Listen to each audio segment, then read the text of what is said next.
Hello and welcome to Sandhills Week 6 coverage. This is the very last week for all of our teams to see if they qualify for the conference championship this weekend. It's happening tomorrow. I cannot wait to get into it, but joined alongside of me is, of course, my duo since the beginning of the season. Chris, how are we feeling today? I'm feeling good. Week 6, as you said, we are at the end. I'm so excited to see how these games shape up. So many good games left to be had today. We're going to watch one game from each of the 4 series, take a peek at the leaderboard to see who has qualified for the conference championship. Going into this match for college football, we've got Northside Onslow, I believe B, versus NC Virtual Academy. Both of these teams currently 4-1. So they're very likely to qualify, but this has implications for seeding. And your seed is very important because the higher your seed, the theoretically easier your first match should be. So a bit on the line today. A lot on the line, actually. As you said, that seeding makes a lot of the difference. Maybe some schools that you've seen you want to avoid to possibly get to it because, again, we do have the conference championship. The winner will move on to states, but of course there is that wild card weekend. So if you come in second, you could potentially have a chance to get that wild card in the last chance qualifier. That's exactly right. But before we jump into that match, let's go ahead and get another look at our coaches that we've had throughout the season.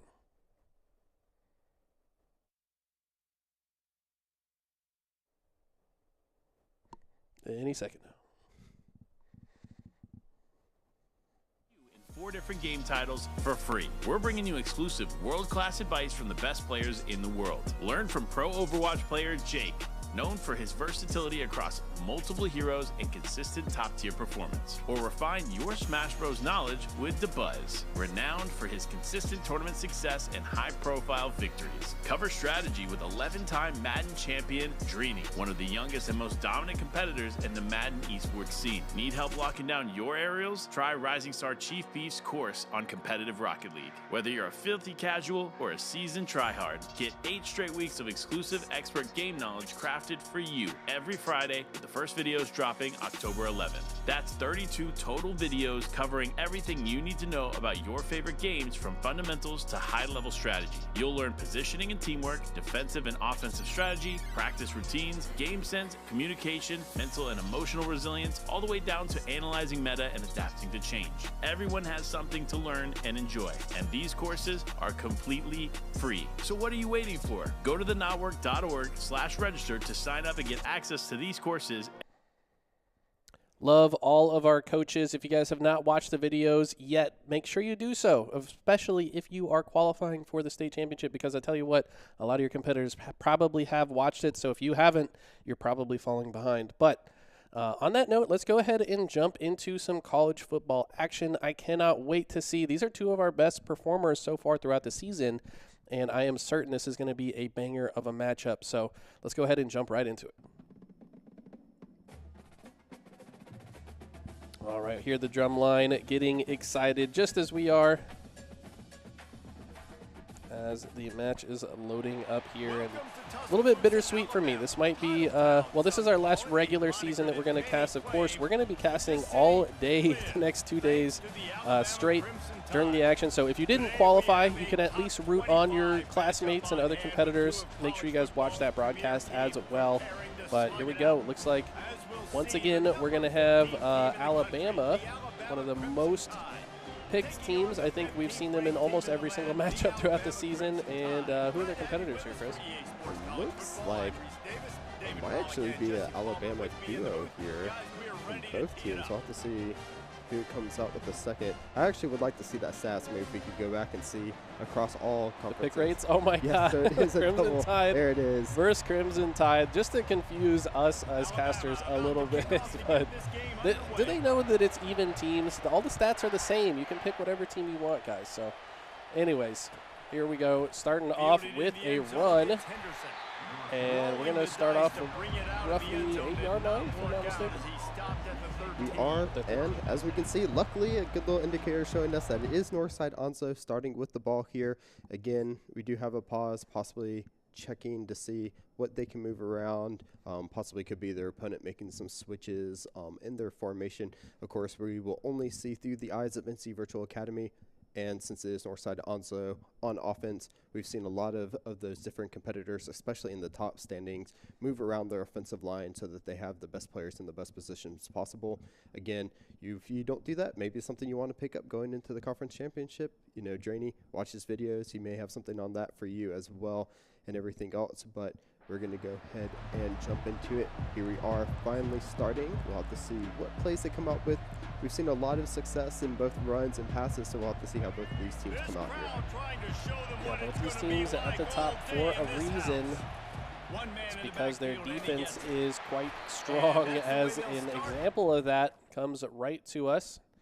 And we see another pause come out. So it looks like the opponent's still not done with moving their characters around. Maybe wanted to make sure they met that counting it down timer before they started the previous play. But you're exactly right. I mean, you got to know where to put your players. There's certainly some type of meta there. All of the top players that we've seen have utilized this tactic, so there's clearly some value to it. And Draney might be the guy for the job to answer any questions you might have about that topic. A lot of actual time going into this, but again, as we said, it's week 6. A lot's on the line here. That seeding between that they have, you know, could move them up to possibly a higher spot that allows them to get the best possible route to try to get to state. So, you know, taking your time, I respect it. We see another run play come out here. Only about another gain of just about 2 or 3 yards. They're going to set up for the play fairly quickly going into their next drive. 3rd and 7. They need to make a play here and try to get this first down. They're going to opt for another run. Find a nice lane off the outside. Wow. Oh, an unfortunate dive. He could go all the way. Are you kidding me? That was the most random touchdown I think we have seen since the season began. There was just one offensive lineman pushing that defender back and just opened the clearest lane of all time. We see the new play for the 2-point conversion. We're starting to see why Northside Onslow has the highest point differential in the league. Nice little play there. Toss back to an open receiver in the end zone for the 2-point conversion. Last week we saw a lot of conservative plays with the field goals. This time they're coming out swinging. Going to truck through one, finally get taken down on the run there. So picking up down about probably about the 18-yard line, I think. There we'll have to see exactly where it came down when we can get better field position here. Looks like 19. So to the left and right of the 1st and 10, you can see the yardage. So yep. 19 here. Okay, so here we go. Let's see what the play is. If you just got scored on that fast, you're probably feeling the heat a little bit. Like you want to do the same thing back, but no! The lateral pass is going to go down as a huge blitz, 11-yard loss. Wow. We saw this play a lot last week, and successfully as well, that little lateral toss back into the throw. But this time, maybe some scouting ahead to see that play is going to stop it. A fumble! Oh, what? No and way! They pick it up. That's 2 touchdowns back to back. How did that happen? I need to see the replay, but I know how these guys play. Okay, challenging immediately. Bama challenges. Wait, they're both Bama, but yep. which Bama? Okay, so they actually took the touchdown away. You don't see that often in a game like this. So they're able to recover and get the ball back. That's actually really good for them. That's insane. Okay, I need to do some research on how the challenge play system works. That's going to be important at States, but who cares? He said immediately after the challenge, he gets his own touchdown. We are 3 minutes into this game, and this is already unbelievable stuff we're watching. Again, these are why these are some of our top competitors. They know when to make the challenge. Then they make a play right after getting the touchdown. But again, since Northside was successful on the conversion of the 2-point play, we see it being forced out here as well from NC Virtual Academy. They'll have to convert if they want to tie up this game. And they do. Find the wide open gap right in the center and just walk it comfortably into the end zone. This is an insane match already, Chris. I mean, if we keep up this level of insanity, we're going to be out of breath by the end of the game. But my gosh! Are you kidding me? He broke away. Get out of the way, ref. Defender. The ref was looking like he was more likely to do. What is happening in this game right now, Chris? I'm speechless. Here we are. 105 yards by the way. This is what we want to see from week 6. This is no conserved plays. They know what's on the line. They both know that they're most likely going to make it. So at this point, they're just pulling out everything. Oh, not going to be successful on this one. But as back and forth as it's going, they did show that they can possibly force a stop, but then got scored on. So maybe it's okay. Here it is, still at 14. A bit of a miss kick, though, so this will go out of bounds, which is going to give them a couple of yards where the ball went out of play from as well. So really good field position for the side of NC Virtual Academy going into their second drive on the 41-yard line here. Well, wouldn't this be their third drive? Because the other one was so short-lived, but their first, or probably their second real drive, assuming it doesn't turn over immediately like it did on their second, but let's see, immediately sacked for 4. That's a great start for the defense here. North Carolina Virtual Academy now looking for something. Looks like the quarterback's got an open lane. Does he juke left here? No, he's going to take a risky play, and I cast or curse this man as he has turned it over again somehow. That felt like a clear run, right? I mean, he had a pocket to the left. I don't know about that one. Should have just ran it out of bounds, pick up a couple yards on a play, and then start the second one, like you said. But here we are back in Northside. Onzo finding a good lane. Juke is going to be a little unsuccessful, but they pick up 7 on that first run. And again, they're already on the 22-yard line, or the 24-yard line there, looking for a pass option. Can they find an open receiver? They do, right in the middle. Good little turn to pick up a few extra yards, and already first and goal once again. This is unreal so far. I mean, that turnover is almost like they kicked the kickoff poorly on purpose because it gave them better field position. Afterwards, he's just going to run right in. He just stops for a second, takes a breath, and then holds forward on a joystick and finds their way into the end zone. This has been a flabbergasting game so far. They're going to go for another 2 points. At this point, why not? You missed one, you're successful one, you're 50% right here. Maybe they can get it up a little bit. Finds a nice hole with the running back. 2 points once again, 22-8. A nice hole indeed as they're now going to find the kickoff. And let's see if this one has a bit more success. This one's straight down the center, and not going to be a fair catch. They're going to actually run it, and they get a solid amount of distance there, honestly. Respect that decision, seeing where it's landing about that 15, and we have plenty of space to just run up there, right up the middle. So, you know, stopped on the 25-yard line regardless. So if they had taken that fair catch there, they would have had to start on about the 5. So unless it goes for the touchback, they would have started in the same positioning anywhere, looking for a run play. Can they find a hole in the middle? And they get about 2 yards. 2 yards better than 0, that's for sure. Now 2nd and 8. And this feels like a must find to the end zone, as in this position, you're already down by 14. Really got to get some value out of this drive, and it's another risky pass. It was incomplete, unfortunately. Almost looked good there. Got the hands on it, just was unable to bring it in to get that first down. 3rd and 8, as you said, they need to make this drive count, get some points on the board, because Northside Onzo has had no problem scoring. There they are running around with the QB. Can they get it out of their hands? They cannot. It is 4th and 9. Do they go for it or do they punt? It looks like they're going for the punt. I respect it. We're not successful that drive, so see if they can maybe pick up some, you know, momentum on defense. But again, it's Northside Onzo. They're going to allow the touchback. There it is. Good decision making from them so far. This has been so impressive from Northside Onzo. So far, 2 turnovers and now a defensive stop as well. NC Virtual Academy having a rough time on offense so far. Just the 1 touchdown, which was impressive, the one that they got, but they got to get a lot more than that if they want to keep themselves alive in this game.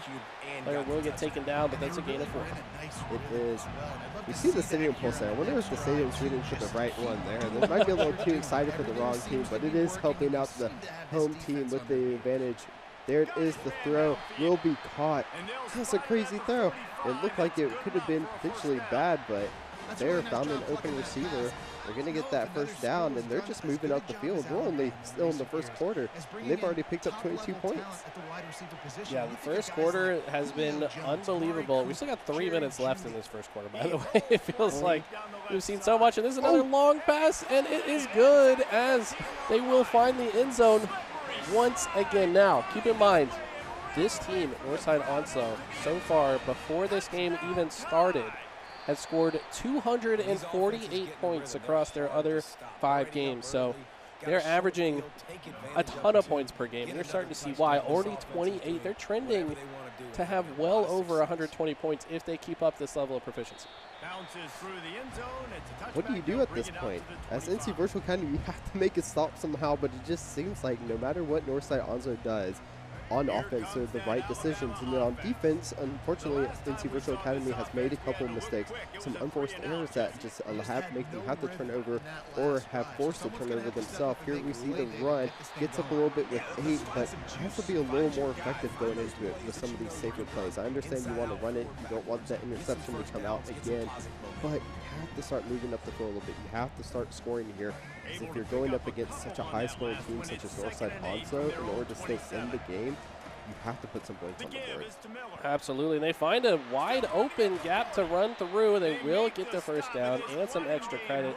You're exactly right. And I tell you what, we have watched this NC Virtual Academy player before, and they were very resilient and really stepped it up. I think in the last game that we watched from them, if I'm not mistaken, they were down by 20 or 30 points early and came back and gave themselves a chance to win. So don't count them out just yet. Yeah, they're down by 20, but there's a lot of resilience left in the tank on the side of Virtual Academy.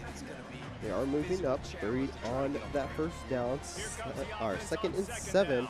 Looking at their options here, we see a couple of different routes from those receivers. They'll drop back and look for an open one. They find one right in the middle. Great little throw into the first down. Can they juke? They get enough to get to the 30, and here it is. That resilience you were talking about. They're starting to move up the field, not letting those previous plays affect them too much, and I like it. Small little plays getting up the field. They have plenty of time to get back in this game. I think they're recognizing that they don't have room for error any longer. They're choosing the correct receiver. They know that if they choose the wrong receiver, it's very likely to be intercepted. This is a little bit risky, but it's a great catch.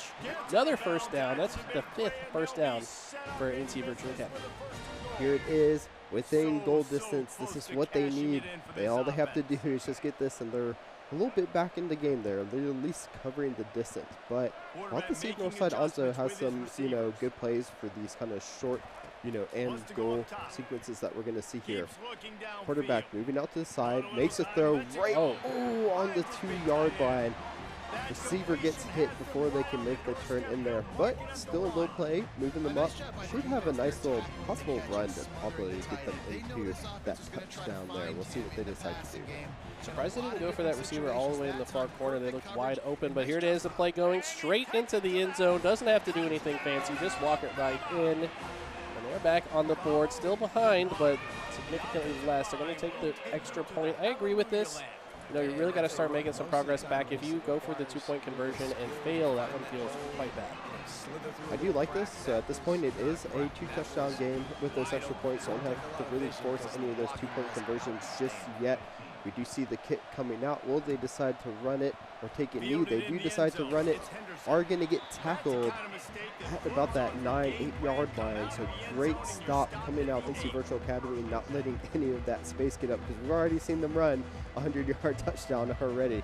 So maybe they're trying to feel their luck once again. Shout out to the stadium playing Darude Sandstorm, a classic, of course.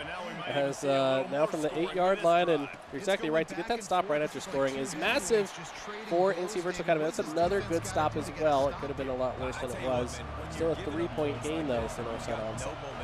Setting up once again. Northside Onslow, not as much pressure to make something, massive happen here. But about 40 seconds left in the quarter. They're going to find a nice little hole, get the first down, run into a defender. But that's all they need to keep this drive going here. Setting up fairly quickly again as that clock is winding down just a bit. Looking for a throw option. They find one way down the field. Can they get it? No. That one could have been bad. Could have been a potential interception situation, but instead just going to be a failed pass. Still 2nd and 10, plenty of time to find this first down. Take the hook curl coming out on the defensive side. But they've left this huge gap for the quarterback, and the couple of jukes gets past 2. Doesn't find the first down, but some impressive footwork there. Great utilization of the quarterback. No open receivers, so running it up. Will they get sacked here, though? They shrug him off. That player just tackled a ghost, unfortunately, in the QB. I mean, we get another view of, oh no, that was actually the second player. The first player is on the ground 5 yards behind the QB. But regardless, good incomplete pass. The problem is you're 4th and inches, and you do kind of feel like, I don't know, you don't have to go for this. You got a strong lead, but Forsyth also showing that they're confident to get this ball across the first down, as they will just waltz their way right through the center, find some success as the first quarter winds down here. We saw NC Virtual Academy move one of those offensive linemen back a little bit. I'm not sure if that was the most correct play. It's usually when you're in inches, you want to force a QB up somehow there. So maybe having that blitz would have possibly gotten them a stop in a really good field position for them to get the ball over. But here it is, Northside Onzo going to continue this drive here. Seeing them set up for a throw right down the middle. Is going to complete the pass and get the first down with it. They just really are making no mistakes here. You know, they had that one throw that was kind of risky, but then after that, they just turned it around, complete the 4th down conversion, get that first down once again, and then start moving it back up the field just as they normally were. Great play all around for some immediate first down here. Now on the 55-yard line, sorry, 46-yard line, and a long throw, and it is trying to be caught by 3 players. Unfortunately, run into each other. No one will complete that pass. 2nd and 10 now. It looks like they're going for some of these bigger plays now. Maybe they're just trying to get it into the end zone. Maybe they're just really feeling their luck out right now. So they were a lot more effective in their first couple of drives that we saw, and now they're just kind of, you know, going for those big plays. We'll have to see if they switch it back up here. Finally gets the ball out to the quarterback. They're looking for another throw here right up the middle. There it is. They're going to pick up 3rd and 1. Once again, kind of setting up those big plays, but going for the shorter option is getting them off the field. It's really interesting with the stadium pulse. Is it because they're both Alabama that it doesn't matter? And the stadium pulse is doing nothing? Nice tackle out of NC Virtual Academy. Chris is paying attention to the game. I'm thinking about stadium pulse. But yeah, 4th and 1. We're in a very similar position as we were in the few plays ago. Will they go straight down the middle again? They do, and we'll find it. So ball still in hand of Northside Onslow, giving himself a chance to find another score here.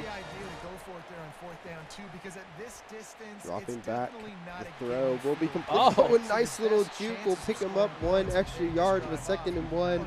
Look at this nice little, right past 2 of them there. Impressive stuff out of the receiver. Fancy footwork, coming in strong. 2nd and 1 now.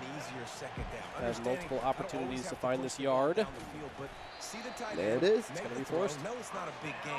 I think the game may be finally caught up here, as we're not seeing that stadium pulse anymore. Maybe they realize which team is Alabama they should be rooting for.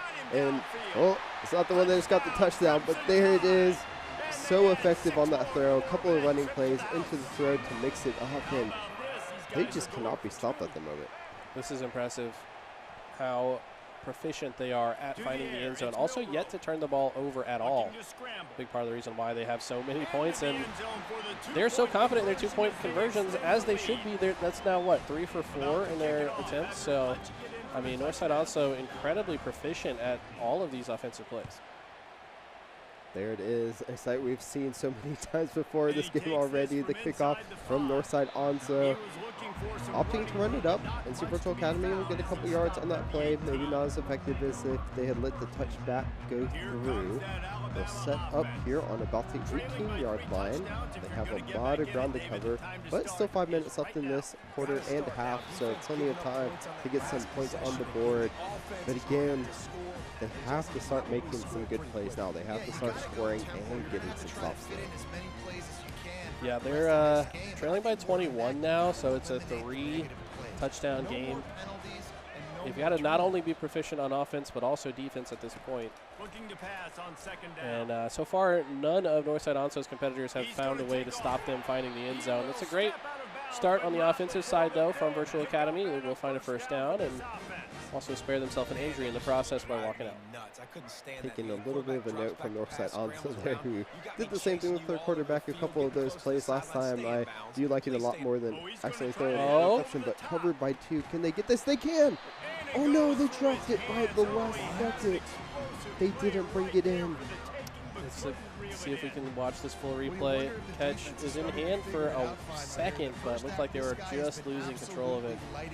That is unfortunate. I understand why they're going for these long plays because of the, and they're going for the same exact play again, and this time it is caught, and this time it's in the end zone. There it is. Nice little tiptoe on the sideline there, keeping it in bounds and running it to the end zone. As we said, they need to be more proficient on offense. They finally got the touchdown. Here it is, the extra point. Conservative, I like it though. Just get those points on the board. Don't leave any off when you have the chance. But now they need to get this stop. Need to get it as well, but they've done a great job to keep this within 2 touchdowns despite the multiple drops on defense. Got to be learning a thing or two on defense here as well. It's a decent stop. We're going to start at just the 14-yard line, so good start for NC Virtual Academy's defensive effort. There it is, the Stadium Pulse finally getting back up there a little bit after that touchdown. Hopefully it can help this home side of NC Virtual Academy a bit. But a massive throw coming out of Northside Onso. They said, you do it, wow. I can do it too. Instantly going to score on the first drive of this offensive drive here. And I have no words for this at this moment. He said, you're going to score a long throw, I'm going to score a long throw.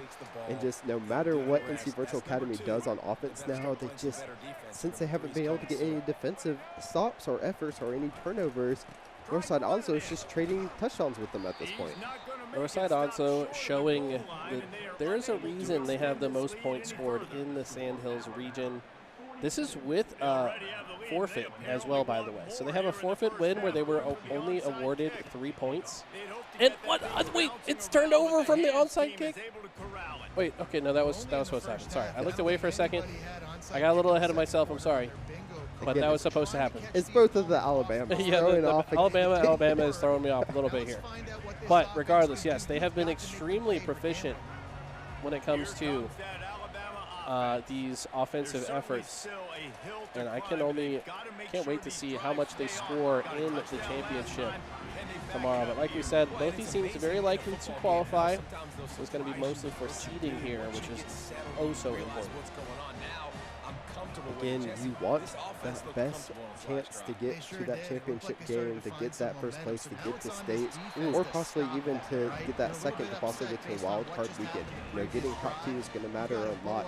But this game, as you said, it's a learning experience for both teams because they're possibly going to run into each other again. You know, how can you adjust within these couple of days from your game as well? And we'll have to see if maybe they can adjust in-game here as well, because NC Virtual Academy, as you said, very resilient team, could possibly come back. They still have, you know, the second, third, and fourth quarter to do so, but there it is, a great throw, going to pick up a couple. Oh, that looked like a hard hit. I'm surprised. We're not seeing the injury thing pop up because, ouch. That hurts just watching it. These aren't even real people, but yeah, getting sandwiched between multiple defenders there. He's going to go down. 4th and 7 does not feel good, but you don't really have an option when you're trailing by this much. You've just got to go for it.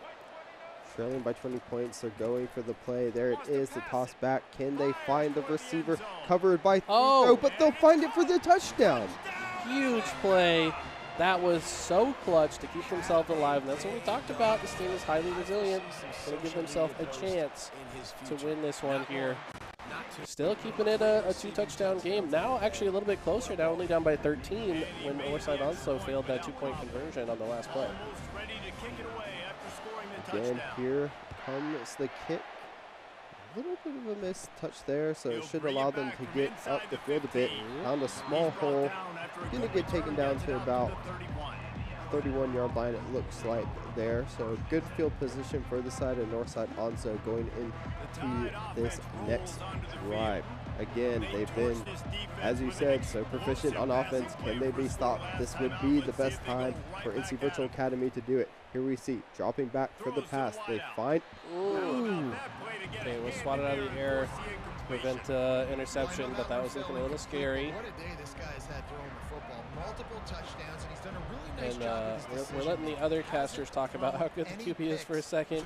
But here we go. Okay, that's a good defensive effort. Don't let the player get much progress at all. We're seeing a quick play now from Northside Onslow. And a great pass, finding a wide open receiver. That's going to be an easy first down. Just when you think they will be stopped or even possibly forced into a tight situation, they make a play like that. Get the instant first down and already on the side of NC Virtual Academy. Massive throw down it. Can they make a play off of it? Oh. They cannot. They're just going for the glory. I mean, this is how you're scoring this many points, though, right? Is you have to go for it constantly to have such a high scoring average as they do. But you got to be careful. I feel like they're maybe playing with fire a little bit. It's a little bit surprising. They haven't turned anything over yet. Another one's going to the end zone, and it is turned over. Did I caster curse him, or was he just asking for that, going for too many long plays? That was asking for it. You're throwing into multiple coverage, players in multiple coverage. Maybe at this point they just kind of want to test the waters out and see what happens. But this is what we said NC Virtual Academy needed. They needed to get this turnover, and they have it. There they are, juking one. Can they get juke past this last defender? They can't. But again, you still have the ball. You might be able to score at least one more in this last 2 minutes of the second half. So if they can and then get the ball back in the start of the second half, they could, potentially tie up the game here as well. You're exactly right. As you see, first and 10 once again. NC Virtual Academy really giving themselves as good a chance as they could ask for. They do have to find that end zone. 2nd and 9. Yeah, run game not working for this offense, as the other set of casters is saying right now. I have to agree with it. It seems like they've been a bit more successful on the passes, but they've also turned over a couple passes, so they've got to be careful with the receivers they choose. Smart plays to get them up the field with those runs. Ooh, they're trying, but again, this is what it is. They get the run off, and it looks like they might be able to find something, but just not really able to get past that first defender that ends up getting the stop. And 3rd and 9, you just have to turn over. You really want to make sure you convert on this turnover here, get a touchdown, get that score, a little bit lessened from that deficit. There, they throw, they're able to catch it. That was a crazy catch. It looked like it rolled off the fingertips. Let's see if we can see in the replay. No, unfortunately, the players want to get right into the next one, but huge out of Virtual Academy. They really want to score in these next minute and 30 seconds. They got plenty of time. They might just do it right here. There it is. 1 dive, 2 dive misses, and they get in the end zone. Able to capitalize off of that interception. Once again, 35-24. This is it. They're closing the gap, especially before the half as well. They have enough time to still get one more stop here. If Northside Onzo decides to go for some more of those risky plays again, they could possibly get another score, another touchdown, and even tie it up here. This is the resilience we talked about from NC Virtual Academy, now down by 6. Just 1 touchdown is the difference. Both these teams playing so explosively, and we're starting to see why they are near the top of the leaderboard, both 4-1 going into this. And this is just so impressive on both sides, really. Both of them came to play. Both of them know what are on line going into this conference championship weekend, making sure that neither one of them really, comes out on the bottom half of that top 8 there. You want to be on that top half. You want to possibly get that easier route to get to the finals there and possibly the states. Here we are. We're seeing some adjustments from Northside Onzo. Instead of making that run, they go ahead and kneel it in the end zone for that touchback so they can start on the 25-yard line. But let's see if they make any adjustments to the play. Will they possibly, just make some more of those, more effective plays getting up, but, not so risky, or do they still go for the risky plays? I thought they might get the flag there. 1 second left on the play clock, and they might have just been. Was that a? It's a completed pass. Oh my God. Risky, but they completed it. They said they don't care if they got intercepted on the last play. They're going to go for it. They're going to score before this half is over. They had plenty of time, but right now they're just taking it. Was that a bit of a mind game waiting for the last second on the play clock? To maybe their opponent their guard is down because they're thinking, oh yeah, they're just about to get flagged. But no, they just immediately go into a long bomb pass and find so much progress down the field. And now finding a wide open lane to get into the end zone. Sits back in the pocket, sees no open receivers, but sees a wide open lane into the end zone and takes it, instantly scoring once again after that. Gonna roll around, find another open lane into the end zone for another 2-point conversion, and a game that was a 1-touchdown game has turned into another 2-touchdown game in the matter of seconds. Northside Onso, they don't waste any time at all on offense. They are going to find the end zone, and that play just got thrown by that defender there. But, man, it's got to feel bad if you're NCAA Virtual Academy. Now trailing by 14 once again. Feels like their work is always cut out for them. But, hey, this is a great opportunity. Scoring before the end of this half is a huge deal. And these guys are just swinging punches left and right. I cannot keep up with these guys. At this point, maybe defense has just been thrown out the window and is scoring. But again, it's in the favor of Northside also at this point. They're still up by 1 touchdown at this point. We hear a lot of the Crimson Tide elephant making the sound out there because we see touchdowns left and right. Here it is, another kickoff. We saw this literally just seconds before. This time, they're going to opt to run it. Can't find any way through the rush of oncoming defenders. 37 seconds to work the left with. And when what we've seen, this possibly could still be 2 touchdowns. Yeah, you're right, exactly right. I mean, these guys are scoring in 10 seconds at a high frequency. So, gonna run it. This is gonna burn some clock down. They will get the first down and throw the timeout. Okay, to pause that timer. That's massive. You've seen this dancing elephant quite a bit, like you mentioned. Are there 2 dancing elephants because it's Alabama versus Alabama? I mean, I think there might be. There it is. A great stop coming out in Super Academy. No third there. 25 seconds left on the game clock. Play clock ticking down at 35. So plenty of time to work with on this second down. Most likely going to see another massive throw here, but getting rushed out. There it is. A great throw to get them down the field and walks it out to stop it at 20 seconds.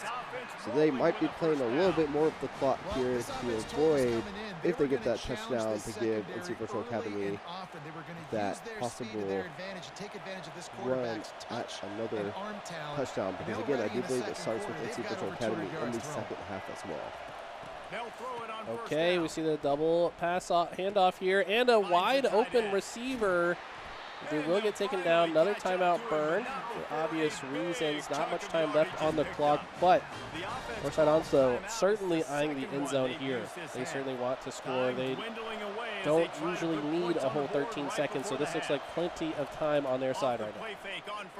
Oh, no. Oh, wait. Oh, my gosh. He doesn't get taken out. Now, that could have been bad in a number of different ways, but incomplete pass will pause the timer at 8 seconds now. I do not think we've seen a player as good at sweeping off defenders on their quarterback as we have seen from Northside Onso. That is about 3 or 4 times already this game that we've seen that. Saving them so many yards, but there's the throw right down the middle. Oh. Gonna get it. Timeout with 2 seconds left, so they still have a chance. The question is, do they go for it or do they just go for the field goal? I know they're going to go for it. At this point, they've shown this is how they play. Look at that amazing catch there. Getting it, taking a little bit of time though, so maybe they are weighing their options. Would it just be better to go for the field goal, or would it be better to go for the play? Or maybe they're just trying to pick the best play that they have in their offensive book there. But 6 seconds left. They're going to have to start it now. There it is. They are going to go for it. Have to get the snap. Can they get it? Oh, no, so they are going to get pushed back, but they still have time to work with here. We know they don't need to be on that 1-yard line to get the touchdown. So there they are. Again, 2 seconds left. They have to make the play here. Drops back. Can they find someone open? Trying to find. Oh, intercepted, but it's not really going to matter unless the player can go. They could. Okay, no, so they are going to get stopped there.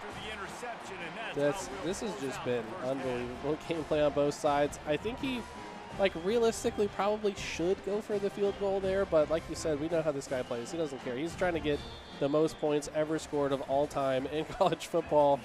If he plays this game a lot, I would be surprised if he's not in the highest scoring players in the game, as he is so incredibly aggressive on offense, but could come back to bite him. Let's see if NC Virtual Academy, new lease on life here. Offensive drive, the chance to tie it up. Should they find this end zone? Trying to get through, but still going to get stopped just shy of that 20-yard line there.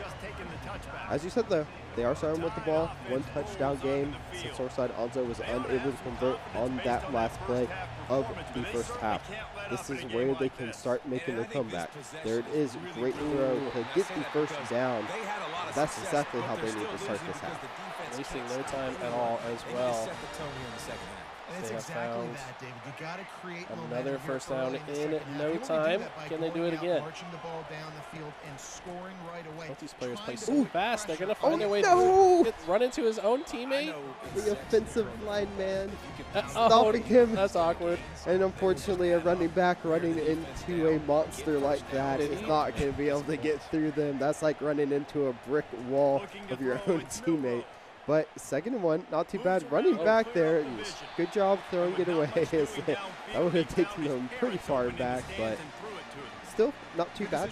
3rd and 1, just have to make a little smart play to get that first down. And that last play, did it give him the option to stiff arm his own teammate? I feel like I think it popped up. Just get out of my way and just push him. I mean, I would have loved to see that, but okay, we've got some crazy footwork coming through, and that's an easy first down. Getting around a couple defenders on the way. Looking to even this game up with these effective drives in the second half so far. There it is, the run coming out, but going to get stopped a little bit. Teammate trying to help push them forward just to get a couple more yards. But they're going to get 3 on that first down, setting up for 2nd and 7. Another run play coming out. Again, the defense knows he's going to run the football. Okay. He's going to run the football. Will get taken down, but that's a solid gain of yards, 3rd and 3. I feel like these guys don't even care where the first down marker is. They're just thinking about the end zone in every single play anyways. So in some cases, it matters. But let's see. This is a pretty important one. The handoff is good, and the wide route will guarantee the first down. Well played there. I think if he did almost anything else, that could have been very bad. Most likely would have gotten tackled and would have had to convert on that 4th down. But now, 1st and 10 can still get one more first down before getting in the end zone. So plenty of yards to work with here. Going to drop back for the pass, looking for an open receiver. Can't find it. Fumbles, but luckily goes out of bounds, so they will be able to keep it. That was scary. That could have been very bad, but fortunately it happened right on the out-of-bounds line. See another look at it there. Sideline coming in clutch for the QB there. We do see the receivers, the options for the routes here. They're going to set up for it. Can they find someone open, though? They might just have to run it, but it should be effective, and another touchdown. So impressive, just finding their way into the end zone.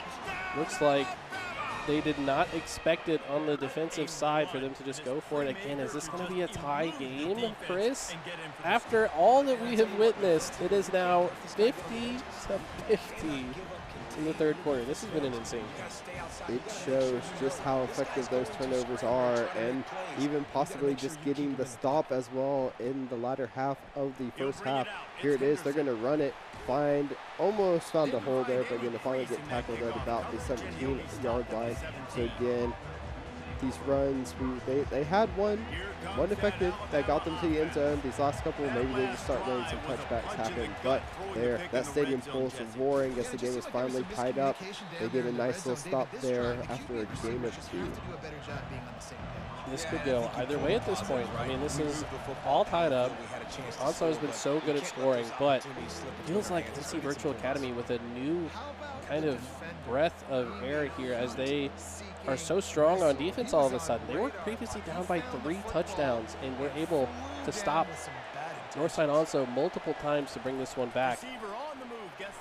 Now Northside Onslow having more of their, wait, what you doing, brother? I think he could have just kept running straight and made a little bit more progress there, but maybe trying to read the movement of his teammate there to see if he could get another block. Regardless, solid pickup. First down, moving up the field, but almost looked a little iffy for them on this first drive of the second half, but they're able to get it. There it is, another toss-up, but actually going to lose 2 yards on that run for the first time. Okay, it's not often we see these guys fall back on offense.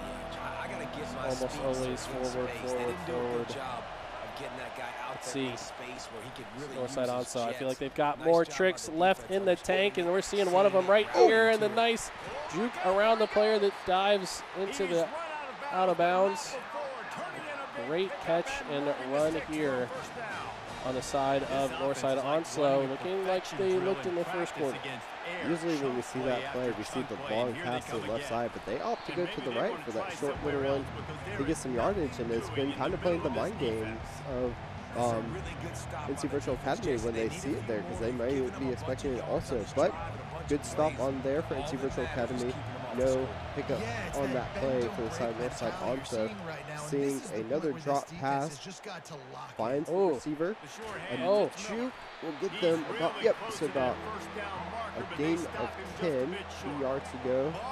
3rd and 2. Stadium pulse is roaring though for NC Virtual Academy. Northside Onso leads this first down to cement their place in the lead. There's been a charging NC Virtual Academy. That was almost a bad fumble situation, and now Onso, 4th and 2, have to make a decision. Do they go for a field goal? Of course they don't. All they care about is touchdowns. That's what they're going to go for here.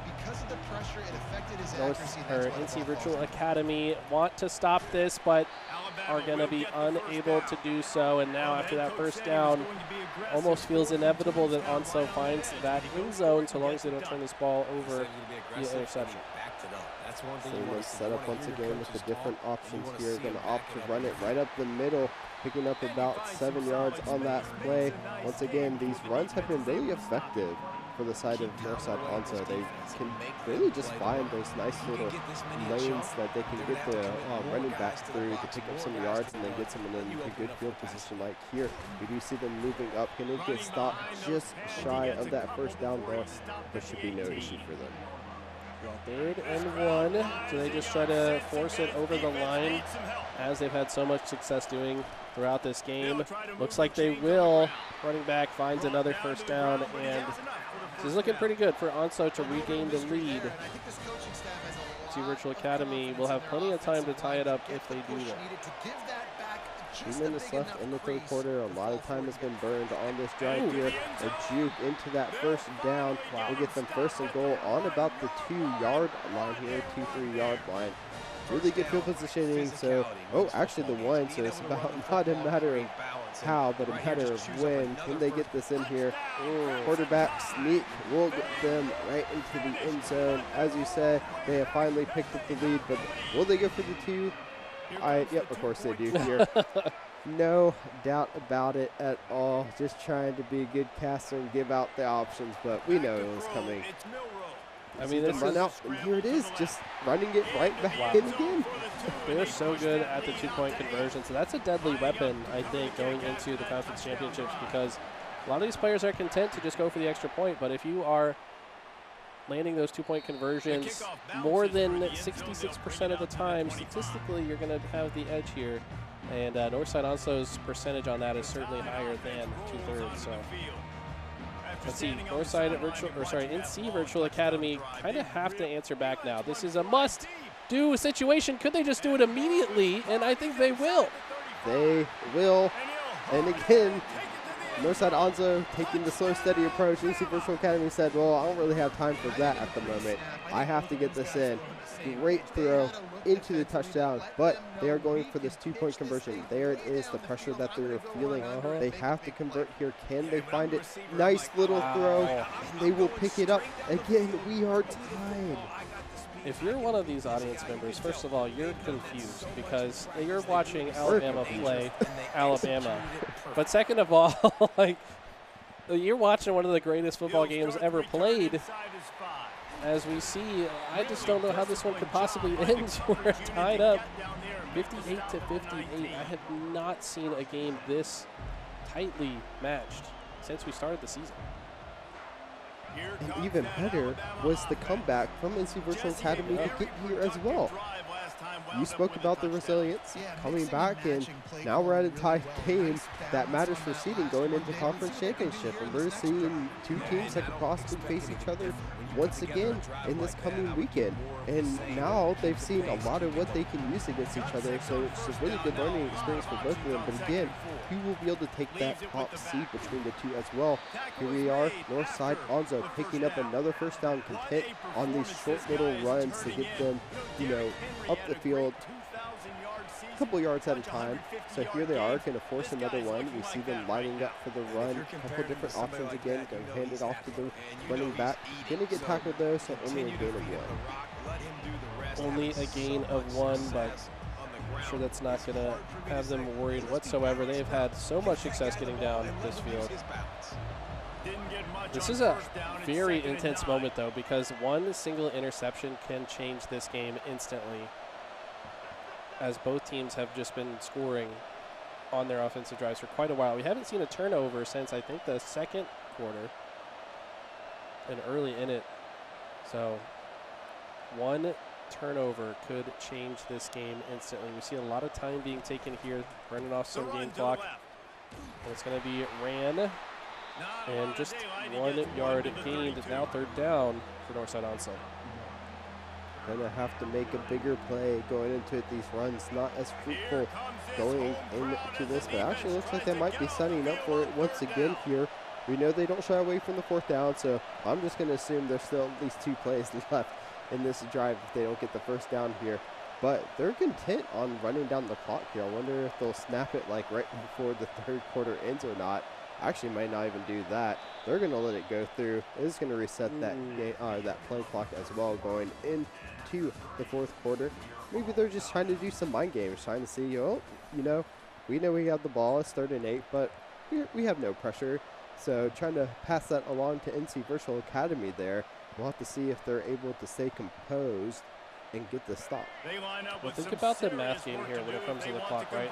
If he can assume that with the accelerated clock in the fourth quarter, there will be a total of 3 offensive drives, 2 for Northside Onso and 1 for NC Virtual Academy, and all 3 are successful, Onso would win by default, right? So I think that's part of the strategy and the math equation going on in the Northside Onso's head here, is they want to score slowly and then give NC Virtual Academy a chance to score, and then score slowly again, and that would end in a victory for them. So just really controlling the pace of this game, and I think it's pretty smart tactics. The problem with it, though, is you don't know if Virtual Academy just scores instantly, because they've been capable of that multiple times, and you might just accidentally cause yourself an overtime situation. We'll have to see. Once again, the run coming out. We see a player dropping back a little bit, but I still expect it to come out. Again, as you said, they're content with running down that play clock. Going to run into their teammate a little bit, so only going to pick up 3 on that play. But again, it's the slow, steady wins the race for Northside Onso at this point. They maybe are just a little more worried about forcing a turnover as well. That could possibly be something that they're worried about, as the last couple of throws have been a little unsuccessful. But here it is, another run right into the defender. So actually going to lose 2 on that play. 3rd and 9. We'll have to see what they opt for here. Possibly a little bit of further play, but right now, NC Virtual Academy, you can see on the screen here that they think, okay, so they are going to drop back for some zone plays and finally see a possible throw coming out. Can they find it? Plenty of time right down the field. He is open, gonna pick it up, and there it is, the touchdown for Northside Onslow. Finally picking it up a little bit and saying, you know what, here it is. Finally a throw, and we're gonna, get that touchdown. Very interesting. I think they were starting to say, okay, you know what, the slow clock burning thing is like kind of working, but if I don't get this first down or a touchdown on this drive, it's all for naught. So I agree with their decision to go for it, and then their risky attempt on the 2-point conversion is unsuccessful. That's actually massive right now because NC Virtual Academy now, assuming they can find the end zone here, will take the lead with just a field goal afterwards. We do see the run coming out. Ooh, okay. Nice little juke there. Okay. They may not even. There it is. They're going to take it all the way. No shot. This just happened. Off of the return. And you see the players with the hands on the head. I don't know which elephant this team is rooting for, or which team this elephant's rooting for. And just like that, for the first time, I think this entire game, NC Virtual Academy has taken the lead. They have, and again, the run, fruitful 100-yard touchdown for the side of NC Virtual Academy. Here, Northside Onslow said, well, that just happened, so it's probably not going to happen again. They're just going to go ahead and allow the touchback. But this is at the point of where now they have to score. At this point, they can't really afford to not and to run the clock out as much. So we do see a run coming out, which is pretty normal for them. Only a gain of 1, but they will actually have to convert this time if they want to, get the win going into the conference championship weekend. Wow. I don't even know what to say at this point anymore. This has been the craziest game of college football we have casted so far. Northside Onslow need to find their way down the field. He actually gets pushed forward quite a bit there. And looks like the opponent has paused the game, maybe to move some more players. We saw that injury meter come up. There's definitely a few players that are hurting pretty badly right now, so maybe trying to swap those players out. Well, let's take a look while we can see the scores here. 28 points in the first half for Northside Onslow, 22 in the second half, but 28 for the side of NC Virtual Academy. But that third quarter, 8 points only for Northside Onslow. It's the first time that they didn't reach double digits in a quarter for points. And there it is. It's allowed this game to move over, but it doesn't matter. They get that first down off of the run. They said, you know what? We're going to make sure we score more. We have to score more at this point. And they are trying to get to that end zone as quick as possible. Do they burn the clock some more, though? Because if they can get this score very slowly, they could force the win. I thought that was a loose ball for a second, but just going to be a gain of 7, 2nd and 3, so progress being made. I think there's just too much time on the clock to start thinking about it yet, so we should probably just be trying to get to that end zone as quickly as possible.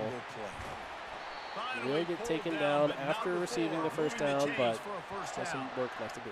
This quarterback is so dangerous, and it looked like the defense had him corralled. The 41, or actually 39-yard line, looking to set up a play here.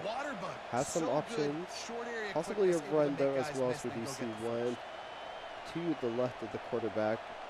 We do see NC Virtual Academy trying to see if they can figure out what the play is going to be as well. There it is, the handoff. Oh, yeah, it's going to be about a gain of 2. So again, not too much of a mix-up in their plays there. Once they get the first down, we usually see a couple runs before we see a throw come out. We have the option again here as well. One to the right of the quarterback can possibly pick up that handoff there, but some also routes on the side. We do see 81, 1 on the right side there, 5 on the left side. But actually going to opt to run it with the quarterback. Ooh, okay, this is looking kind of bad for Northside Onslow. To be stopped here could actually be the difference of this entire game right here. This is an extremely crucial play in front of us, and it's going to be a run, and it's going to get stopped short. And they don't really have the luxury of doing anything but go for it. They've shown that they have no interest in anything except for go for it. So I think that's no surprise to us regardless of the scenario. But If NC Virtual Academy stopped this, I think that could be them winning the game. It's a one-score game late. They are going for it. And I have to see if NC Virtual Academy can make the stop here.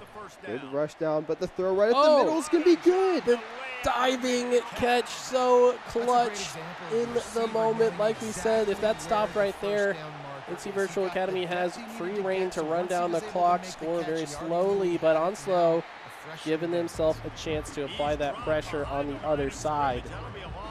This is a huge moment here. Setting up for another play. Lost 3 on that first down run attempt. Here, gonna opt for the throw. Short little throw to pick up some yards. Nice little juke to get them up there. 3rd and 7. They've completed many third downs here as well. So the conversion rate is pretty good. If not, we know they'll go for it on 4th regardless. Here they are, setting up, looking back for the throw. Ooh. Oh, I thought that was an interception. That was so close. That would have been the game as well, I think. 4th and 7. Onslow playing with fire throughout this entire offensive drive. Virtual Academy has figured something out on defense. Seemingly picking a lot of good options here. And it's swatted down, and that's the turnover. And I think NC Virtual Academy just gave themselves a great opportunity to win this game. And as we saw there, they picked up the chew clock option. They're going to try to chew through it, as you said, but they're also going to go for it a little bit. They do have to be a little careful. You don't want to turn it over here. You have plenty of time to work with. You can end this game. So 2-minute timeout. We'll stop the clock, though. We'll have to see if Northside also has what it takes to get this ball turned over and then score as well. Oh, okay. That was a little bit scary. Every single one of these tackles where there's like 4 guys on it, I'm just like, man, that ball could just go loose. There'll be a fumble at any moment, but it's going to be nothing but runs, it looks like. But I tell you what, I mean, 3rd and 6. If this is stopped and turned over again, that's Northside Onslow's chance at victory here. NC Virtual Academy would love to get this first down, so they have the opportunity to burn more game clock. They're going to take a risky throw and juke. They get through it multiple times, and they're still standing. There's another. What? Oh, no. What was that? I think he messed up. I mean, that's a very intense moment. He might have just been spamming buttons on the controller. That was crazy. Now they have a great opportunity to continue running this down. No. I think they're purposefully diving to burn clock. I think this is a burn clock situation. But, like, why not just go straight for the end zone? I guess they don't want to give Onso the chance to go for a crazy big play, right? Right. There it is. End of the game. They did it just enough of what they needed. Insane. This win. Those are such big stop numbers. Limiting Northside Onso only to 8 points in the 3rd quarter and 6 in the 4th. That second half was massive for the side of NC Virtual Academy. And congrats to them for picking up this win as well. What an impressive game we saw as we see a nice little replay of a front flip from that player. That was the most exciting game of college football we have seen all season long. I just want to say thanks to both those players for a thrilling finish. Northside Onso has been the front runner for a majority of the season so far. We saw them at the top throughout the first 3 or 4 weeks straight. So to be now ousted by NC Virtual Academy, they will now leapfrog them on those standings, and can't wait to see what that leaderboard looks like. Exactly, and we were taking a look at it earlier, and NC Virtual Academy did not drop many points as well, and they had really close scores. So we're seeing what happens if a really defensive team can go up against the side of Northside Onso there. So they really limited them down, but as we look at it, that point differential has really come out on top. So since they scored so many from week 1 to 5, it still keeps them in that number 2 slot. Okay, well, actually, no, I think Northside Onso, we were watching Northside Onso A, who actually fell out of the top 8 as a result of that game. They finished 9th. So that is a crazy reversal of fates, as NC Virtual Academy has now cemented themselves a spot in that 5th spot. And wow, that is a crazy result. Looking at the rest of these names on the leaderboard, Southwest Edgecombe, the only player in the whole Sandhills region to go completely undefeated. But look how many points that they scored as well. 301 Very impressive stuff. Right now, the team to beat. But we look at the rest of this. As you said, Northside Onslow is going to keep their spot, so the teammate will stay up there. Grays Creek, who we've watched as well, do really well. We'll have that third. Riverside, Durham in fourth. NC Virtual Academy fifth. New Bern in A. But look at that. Hope County A and B making it into the top 8 there. That's got to feel good. That's a high five moment when you see your teammate in class like, hey, we both made it. They were not guaranteed by any stretch, but both clutched it out to guarantee themselves a spot at the end. So congratulations to both competitors from Hope County. Unfortunately, Northside Onslow only going to have one representative after that 1 point loss. That's got to not feel great for Northside Onslow A. But there's always next season. There's a good chance that we bring Matt in. You know, there's going to be lots of different games and opportunities to compete for all these players, regardless of how the states play out. But we're going to go to a quick break as we switch over to Overwatch when we come back. Don't go anywhere. We got some excellent matches up ahead.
of technology from an esports and STEM perspective.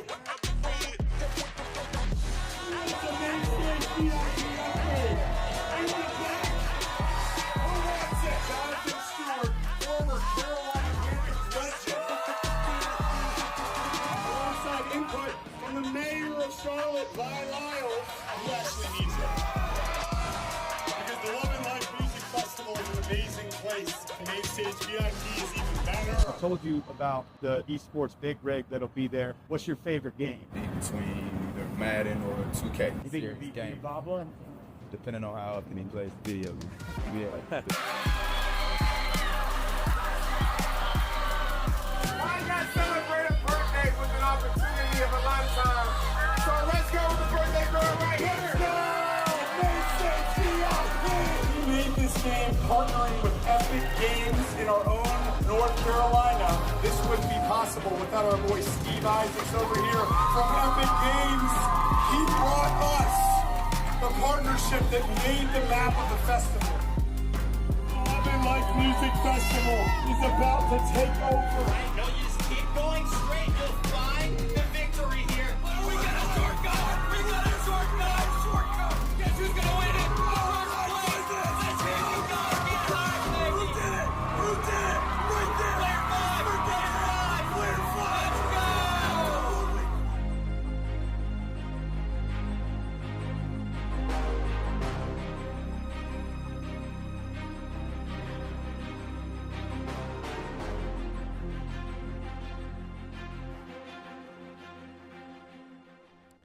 Hello and welcome back to Week 6 coverage in Sandhills. My name's Eli, joined alongside my duo Chris. Of course, as always, we've got another match coming up here. We just saw the most insane game of college football I think I've ever seen. But we've got Overwatch now, very different game. We got some 5v5 action coming at you. This time it's going to be between NC Cyber Academy versus Jones Senior. Right now, NC Cyber Academy just outside the bubble of that top 8 to qualify for the conference championship. Right now, Jones Senior actually in the bubble to make it, but the winner of this match could flip-flop the standings. Again, these Week 6 matches are so massive. As we just saw in the college football, you could get knocked out or knocked down a place as well. So we'll have to see how they come out swinging in this next match here. But I'm excited. I love some Overwatch, so I'm ready to jump in.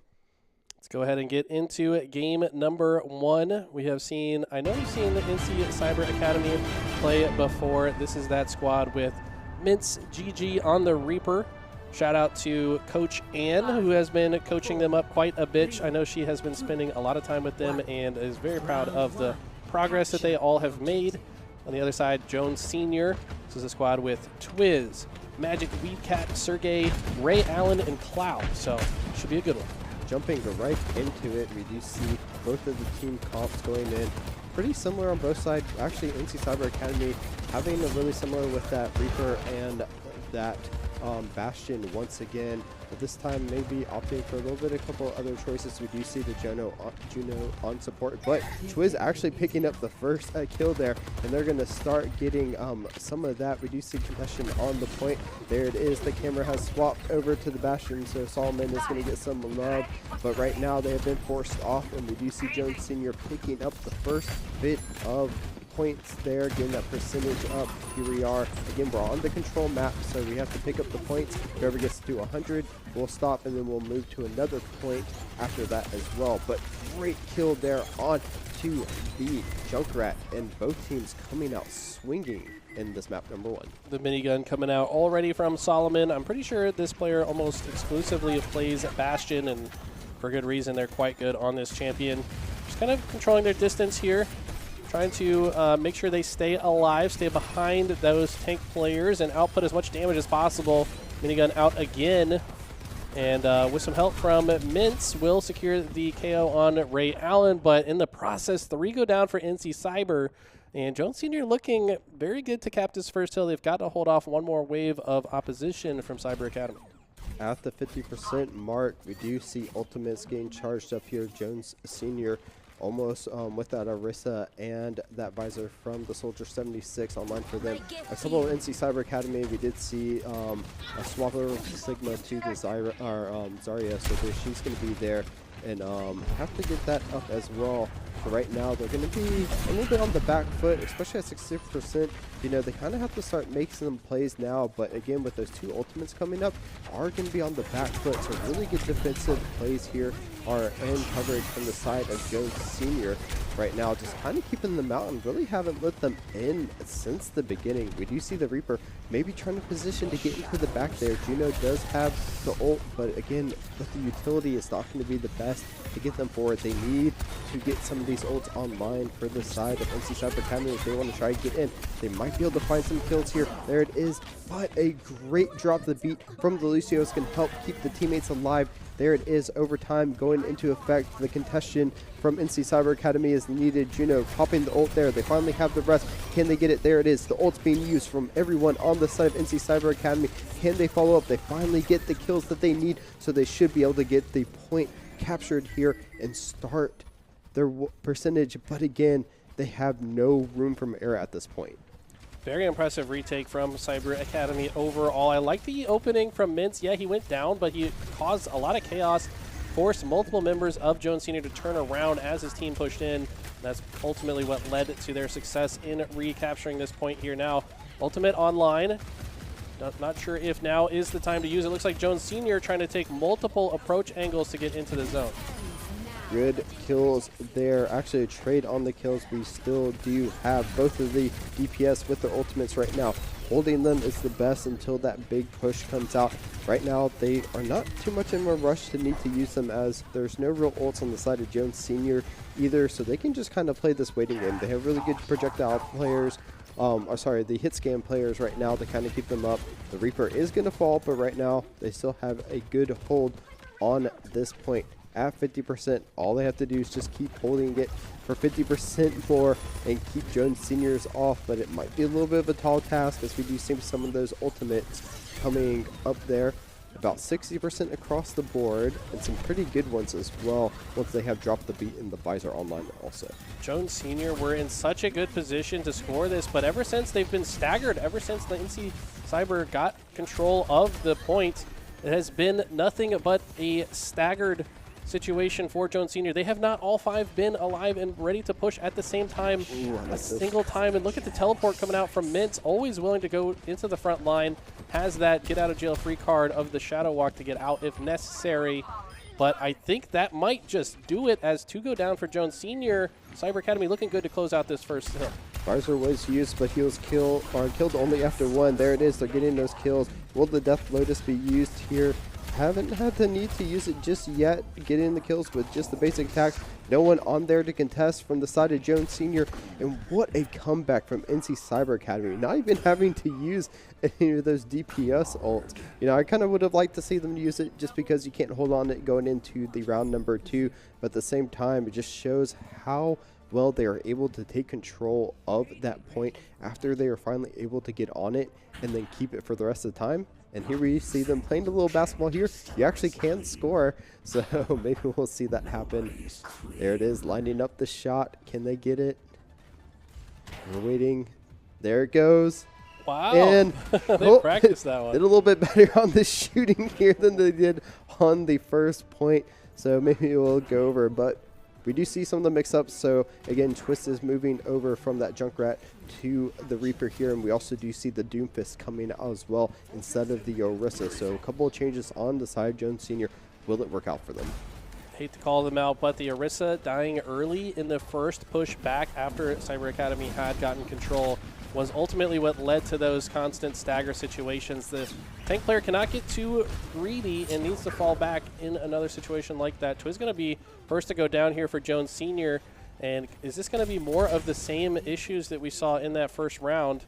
Going to have to get him back online to get into this fight, give himself a better chance to get the early control of this point. I understand wanting to use that Reaper to try to get in the back, but you have to have teammates to follow up exactly like this.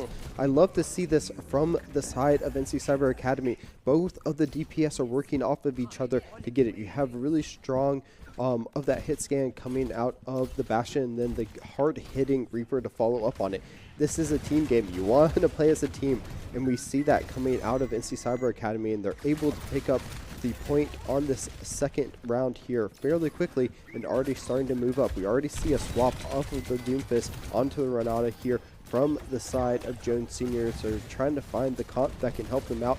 Right now, NC Cyber Academy sticking with what worked best for them on round number 1. I like to see it. They're doing a lot of damage here. The great shielding coming out on the teammates to help keep them alive. But right now, they have to try to see if they can find a kill onto a couple of these members. They're getting pushed back just a little bit. So a really good fight coming out from both teams. Yeah, Jones Senior kind of forcing their way through. This is the most coordinated they have looked so far, but really can't afford to lose a member right now. Looks like Cyber Academy had a bit more health. Now it's about even, but Cyber Academy's already completed over 50% of the zone, and Twiz goes down first. Dapper Uzi gets answered back, but it's 2 dead now for Jones Senior. NC Cyber Academy with a strong hold of this fight now. Great ultimate coming out of NC Cyber Academy is going to help them pick up a couple kills there.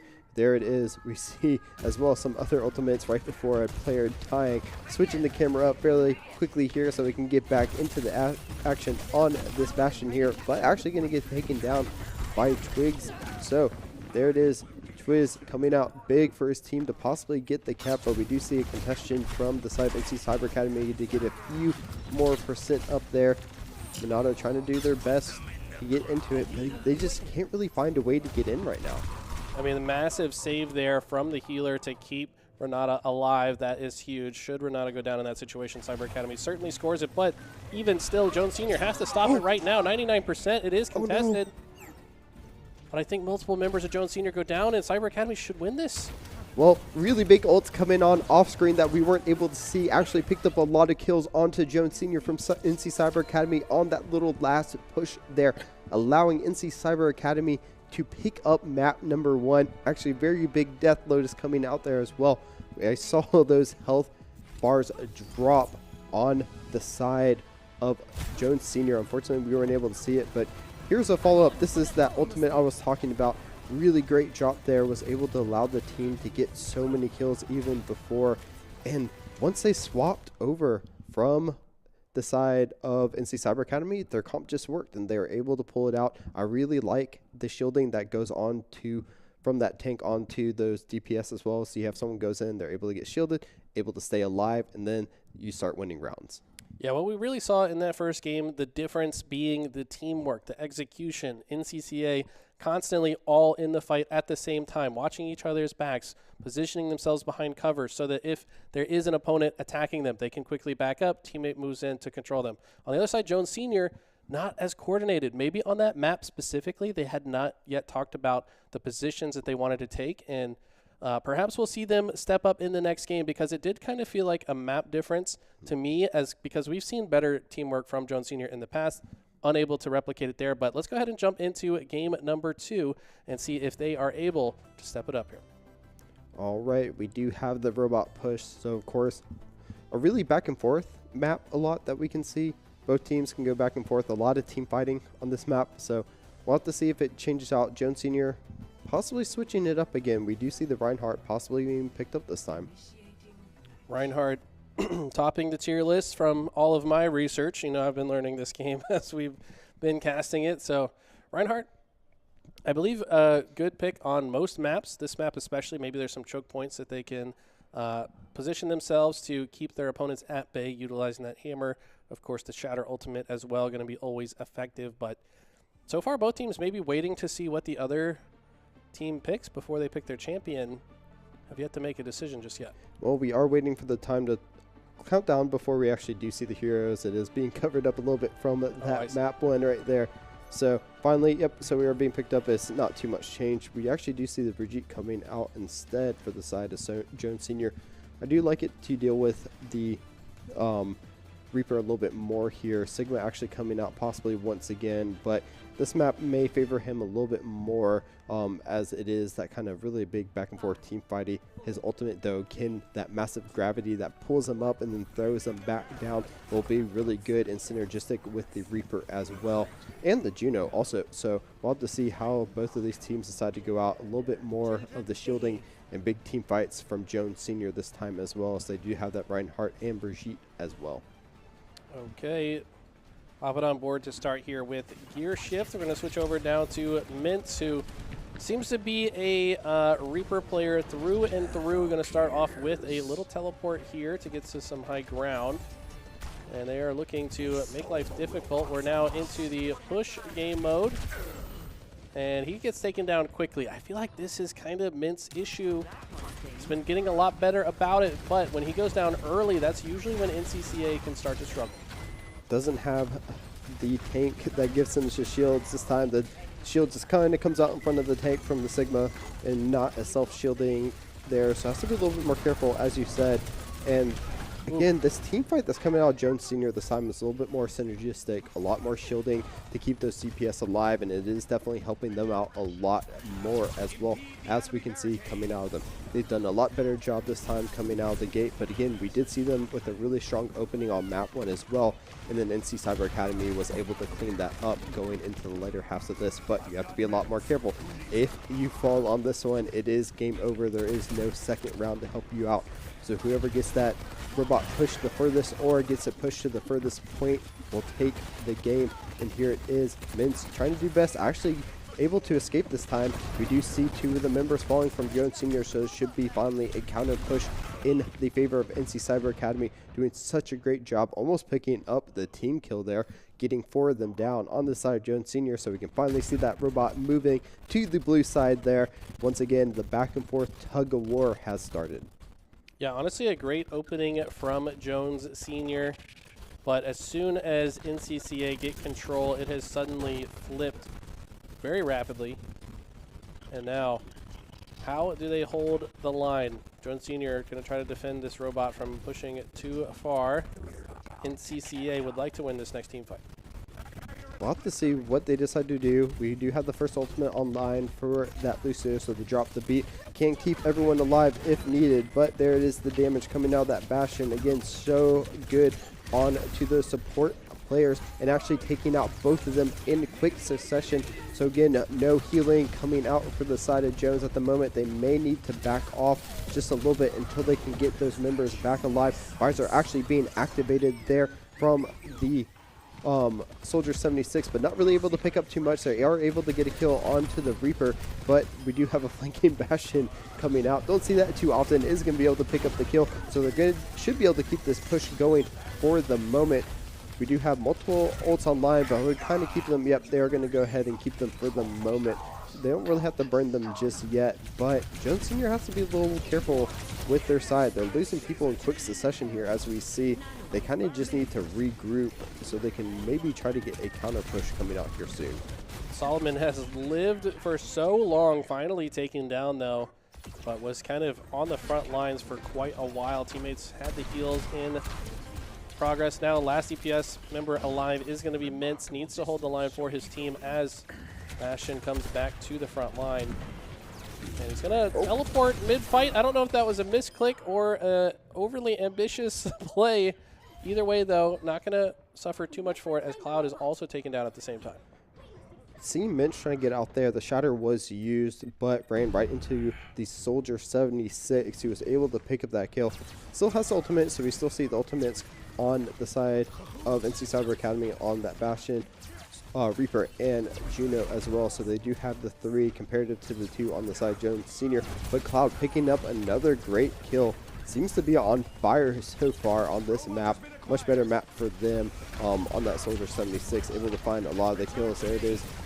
Quiz as well, doing a great job. Both of them just kind of back and forth, picking up kills where needed.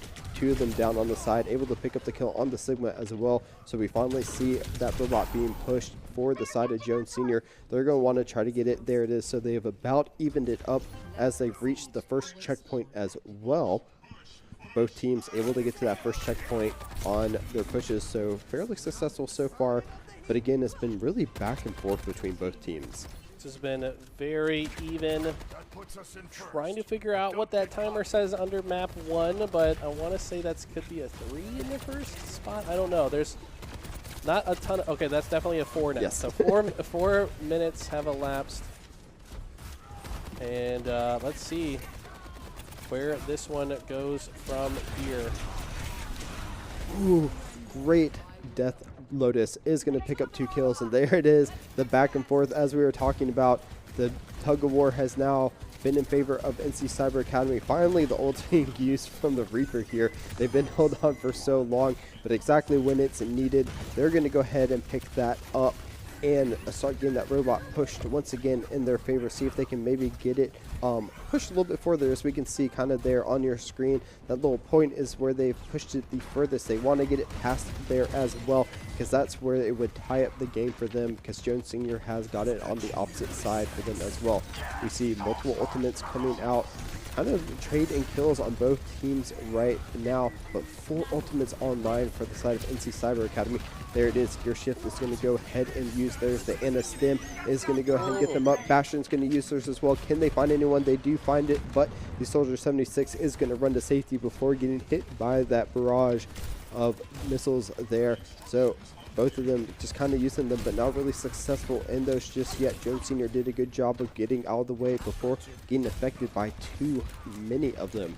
Right now, we do have Drop the Beat still online for the side of Jones Sr. There it is used, so they're going to start initiating this fight. Shadow will be used in quick succession right after. Can they get the kill on Anna? They can. They find the kill on 1, 2, and that should be enough for them to go ahead and start moving across there.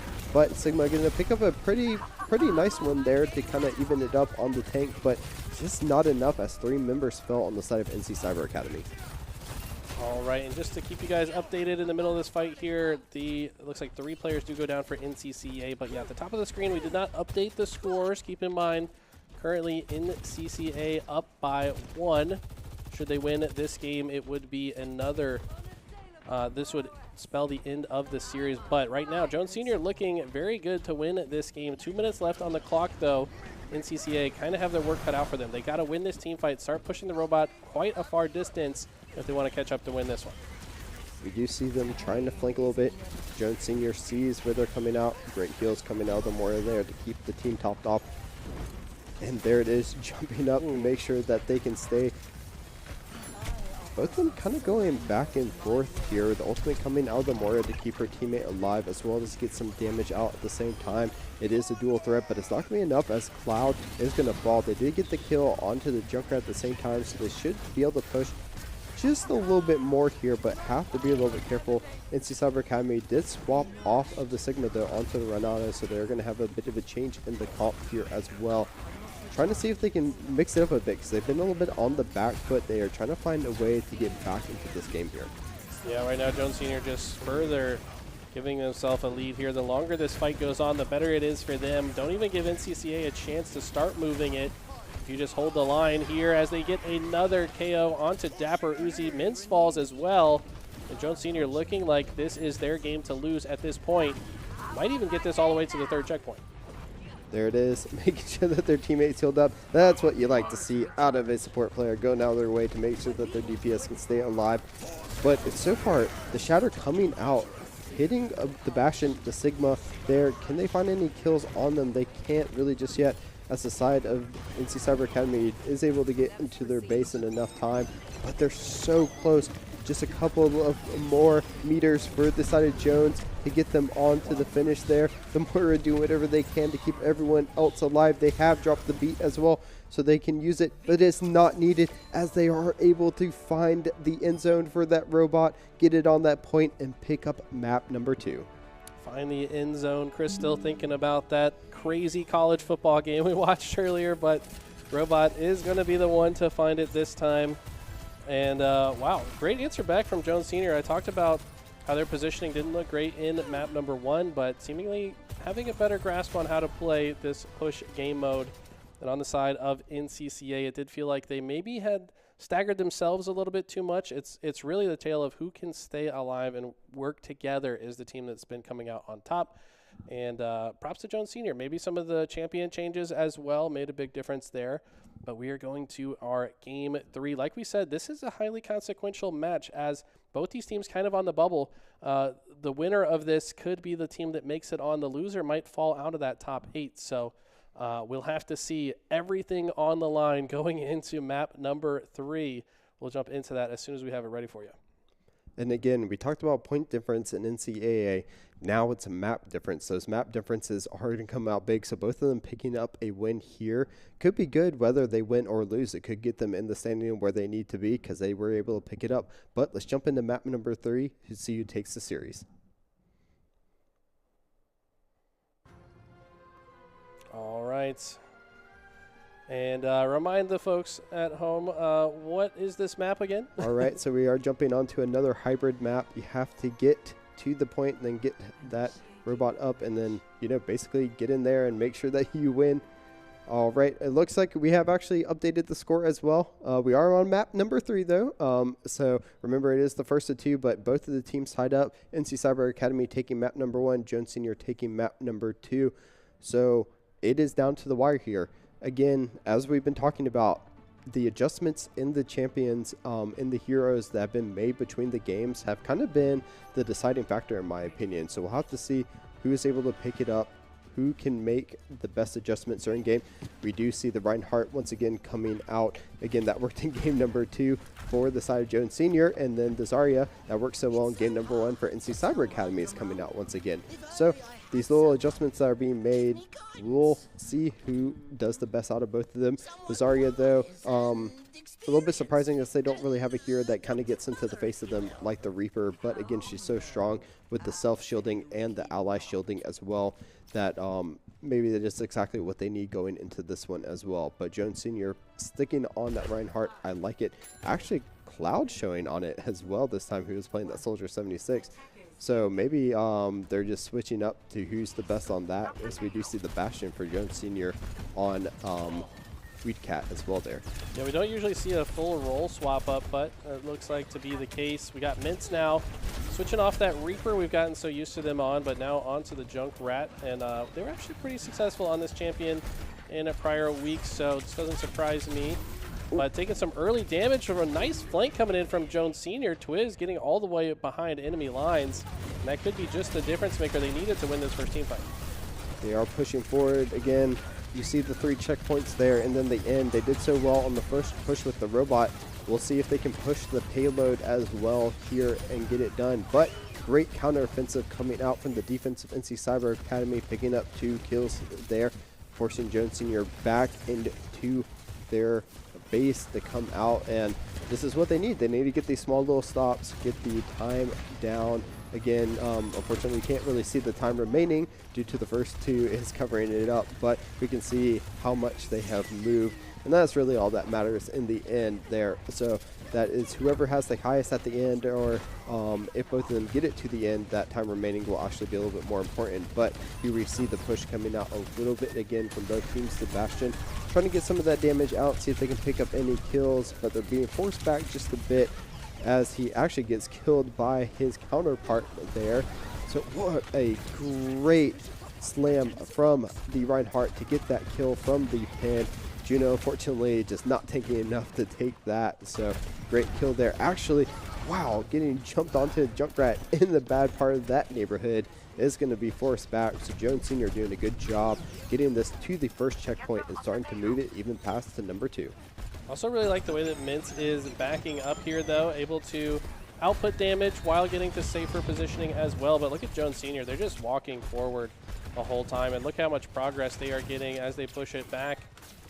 Now, Mintz has to reposition, wants to get some higher ground to get these projectiles in the right arc that they would like. Junkrat can output a lot of damage if you're in the right part of the map to do so. A good counter ult by the Zarya to stop the Shatter out there. They're going to trade kills, though. Right now, it will be NC Cyber Academy on top. And, it's a good use of noting when to use those ultimates. So great job from Dappers to go ahead and get that counter ultimate out. Actually stops the attack as well. It's going to start pushing back the payload just a bit. So the Shatter not as effective this go around now that they have a nice little counter out. We do see Mintz actually swapping back over to the Reaper. I do like that decision, as they do have the shielding from the Zarya as well this time around. Okay, Solomon trying to hold the line with the minigun, but it's not scaring Jones Senior at all. They are pressing forward and onward non-stop here. Looks like Magic trying to take the front line here. Not really able to output a ton of damage here. but doesn't matter if they're able to continue moving this objective forward. They're already to the second checkpoint just about. They are, but there is the kill onto their frontliner. So right now is the go time for NC Cyber Academy. Right, you saw that a little bit with the flanking of Mints, that they kind of tore their attention from Magic Weed Cat a little bit to the back there. And when that happens, you know, your tank's a little more susceptible from damage from the front end. It's a great job by them, kind of splitting the attention of Jones Sr. Actually works out in their favor, stopping that push before the checkpoint number 2. Good job by NC Cyber Academy making these adjustments into map number 3 here. Yeah, I like this repositioning from Mintz as well. Wants to get up top. Got to be careful, though. You don't want to run into multiple opponents. Now kind of overextending. Okay, going to use their Reaper Walk to get to safety. Now turning around and very confidently taking the front line, trusting the support player to heal them up, and somehow stays alive a bit longer than I expected, but ultimately does get taken down. That could be an issue now for NCCA, as Jones Sr. are looking good to keep this in proper position. But the ult comes out from the Bash, and it's a big one as they get 4 down at the same time. Massive teamwork coming out there. Stem used, Gravitational Surge used, Barrage used, and Juno ult being used all in succession there, picking up so many kills. Such good synergistic ults used together by NC Cyber Academy to once again stop the push out of Jones Sr. Again, we're seeing swaps. I was going to say that Cloud has swapped to Zarya, but now has already swapped to the Diva. Twiz has also swapped off and swapped on to another character as well here. So we're actually seeing so many people just swapping off. I'm losing almost track because Jones Sr. is trying to make these adjustments as we go here, but the Ashe coming out for Twiz instead. So more of a projectile character, as she does have that dynamite she likes to throw out there as well. But it's not going to matter, as again, Mintz is picking up kill after kill for the side of NC Cyber Academy. So right now, NC Cyber Academy knows what they want to be playing. Jones Sr. is making swaps and is still not working for them as well. They really have to kind of start picking it up here. Absolutely. It looks like it's going to be 4 down. Okay, just 3 for now. Now 4, as Dapper gets a massive double here. Gearshift finding 1 as well. But all of a sudden, this is looking very doable for NCCA. They've been playing from behind since this game began, but should be able to now push the objective across that halfway point and start to make some progress toward the other side. They need to beat that 87 meters, though, that Jones Sr. has already racked up. That's a lot of weight left to go. Well, remember, so it is going to swap after this ends. So once the timer ends, if this is all that Jones Sr. can get is this 87%, then that's all they have to push. They just have to push the 88%, or actually the 87.13 to get out. And a great Deathload is coming out with the Gravitational Surge. Again, that's what I'm talking about. These synergistic ults are exactly what NC Cyber Academy need. They're getting the team kill out here. And then we see another swap onto the far, onto the Mercy as well, back onto the Reinhardt, on to the Reaper, and onto the Kiriko. It's actually a full team move over there.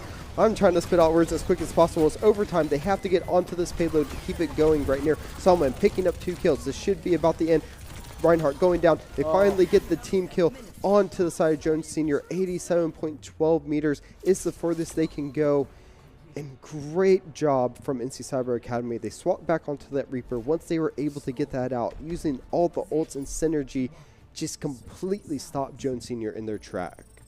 Wow, what a huge answer back from Cyber Academy. The Jones Sr. started off that round very strong, but it was stopped, and ever since it got stopped, NCCA did not let up at all. And like you said, it seems like Jones Sr. maybe started to panic a little bit. Every single one changing characters. You got to stick to what you know. This is a very important match. Don't want to change too much. They did win 1 match already this series, so you'd like to think that they should just stick to similar characters they played in that round, right? But NCCA's pressure may be a little bit too strong right now. Their teamwork looking like it's peaking at the right time here. We see them sticking there with the Zarya, Ana, Bastion, the Reaper, and the Juno. Again, if it's not broken, don't fix it. And there it is. But here it is. Jones Sr. swapping back Cloud to that hit scan on the Soldier 76 and then moving Magic Weed Cat back to the tank. Maybe it's just something they should have kept going. Keep him on the Soldier 76. He was doing a good job in maps 1 and 2 on it as well. And it's pretty strong here regardless, even if you are pushing Soldier 76. Hit scan, heal, great ultimate that basically gives you a auto aimbot. But right now, At this moment, they can't think about that. They have to think about how they're going to play this defense against a really hot NC Cyber Academy. I mean, there's definitely something to think about when it comes to an offensive tank versus a defensive tank, and maybe Cloud feeling like he wants to be a bit more effective on DPS for this defensive effort. But, I mean, NCCA have all of the momentum on their side right now. They were so successful in that last round towards the latter half. Now don't have to make it that far to win this series. Reaper teleport coming out, and Mintz likes to live life on the edge, and I think to their detriment on many occasions, as they will be taken down. Good news is, though, they were able to take down Cloud in the process, so just a 1-for-1 trade. Not too much damage there. Again, as Elo was talking about, don't have to make it as far as you see that yellow diamond on the map push there is all they have to make it to win this. There it is. Everyone is back, and they're trying to move forward here, getting a good kill onto Currituck there. It's going to stop a lot of that healing. They're able to find a second one onto the healer, so no more healers left for the side. Jones Sr. at the moment should allow them to get the push. They are going to force off that Twiz there, but Twiz able to kind of make it out, so good job by them staying alive for the time being, but going to run into the rest of everyone and actually still making it out. Oh, so close to getting those, but those shotguns aren't as effective in the long range as they are close range, but it doesn't matter when he gets it right up in their face. Going to trade kill for kill there. But right now, just it doesn't matter as long as NC Cyber Academy is moving forward. Jones Sr., these little kills back and forth just aren't as effective. Twiz gets a huge pickup there, though. Mintz needs to get back into the action quickly. These early deaths are costing his team, you know, some very important DPS as they try to move this forward. They have been making a lot of progress, though, and really now only about 10 meters away from taking the W here. You really have to win this fight, though. Off screen, a massive gravitational surge coming out of Dap is going to get them 2 kills and start that push once again. We do see the teleport coming out of the Reaper, and actually is going to get surged as well to get that kill. So the stim pack coming up clutch from the Ana to help them pick up one. They're going to pick up another one as well, even if Solomon is going to fall. 2-for-1 is always the favorable trade. But there it is, Doomfist taking a lot of damage as well, running into everyone. Unfortunately, you're not that tanky on the Doomfist, and they wasn't able to find any kills. Wow. Another 2, and there's just no way to stop NC Cyber Academy at the moment. Okay, they have, I was reading the scoreboard incorrectly before, so my mistake, but this thing's moving fast now, all the way up to 45 and counting. Jones Sr. coming off spawn here, need to contest it immediately and also win this fight, or this is going to be over in a hurry. They've got so much time left to work with here, and Mintz taking the high ground. Gonna take a very risky play, but it's gonna be a triple kill with the Death Lotus, and they're gonna now teleport out to safety as well. Huge play coming out from Mintz. There was no way to stop them. Saw the Winston backing up, and again, I won't talk about all the characters swapped once again, but it doesn't matter as they've moved over the point that they need to win. Found the perfect angle to get that Death Lotus drop from the top. No one was paying attention, no way to CC them at that time, and just picks it up. But here it is. The gravitational surges were so massive this game, there's no one else it could have went to besides Cesaria. I mean, this was the player of the game multiple times this series. Shout out to Dapper Uzi with the massive plays to keep NCCA alive. And that was a crazy series, down to the wire, Game 3 situation. GG's in the chat to both teams here. But, wow, shout out to Mintz for that last play. It didn't earn play of the game, but it certainly was the difference maker at the very end there. Teleporting right into the center of everything and using the ultimate to get an instant triple kill. Love to see plays exactly like that. So good job to Mintz and the rest of NCCA. That should have massive implications on the leaderboard. So as soon as we have that ready for you, let's go ahead and take a look and see.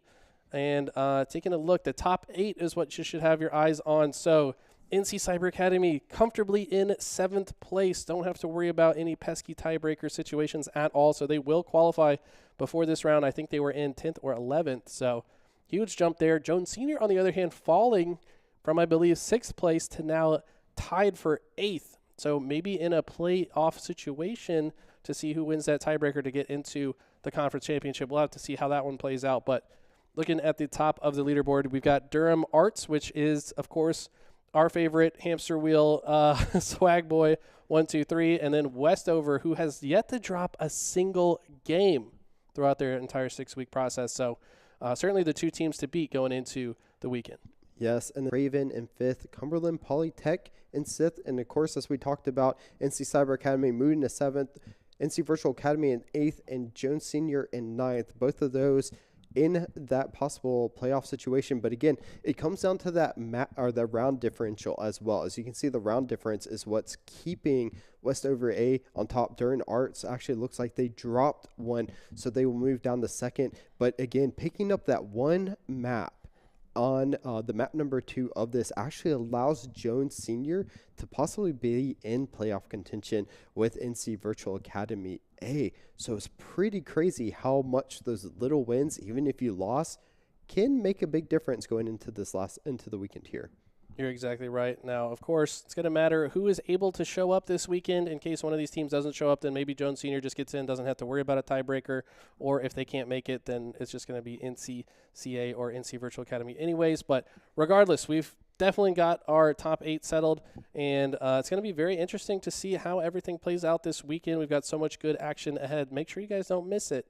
But until then, we're going to go to a quick break. When we come back, we've got Super Smash Brothers and Rocket League for you guys.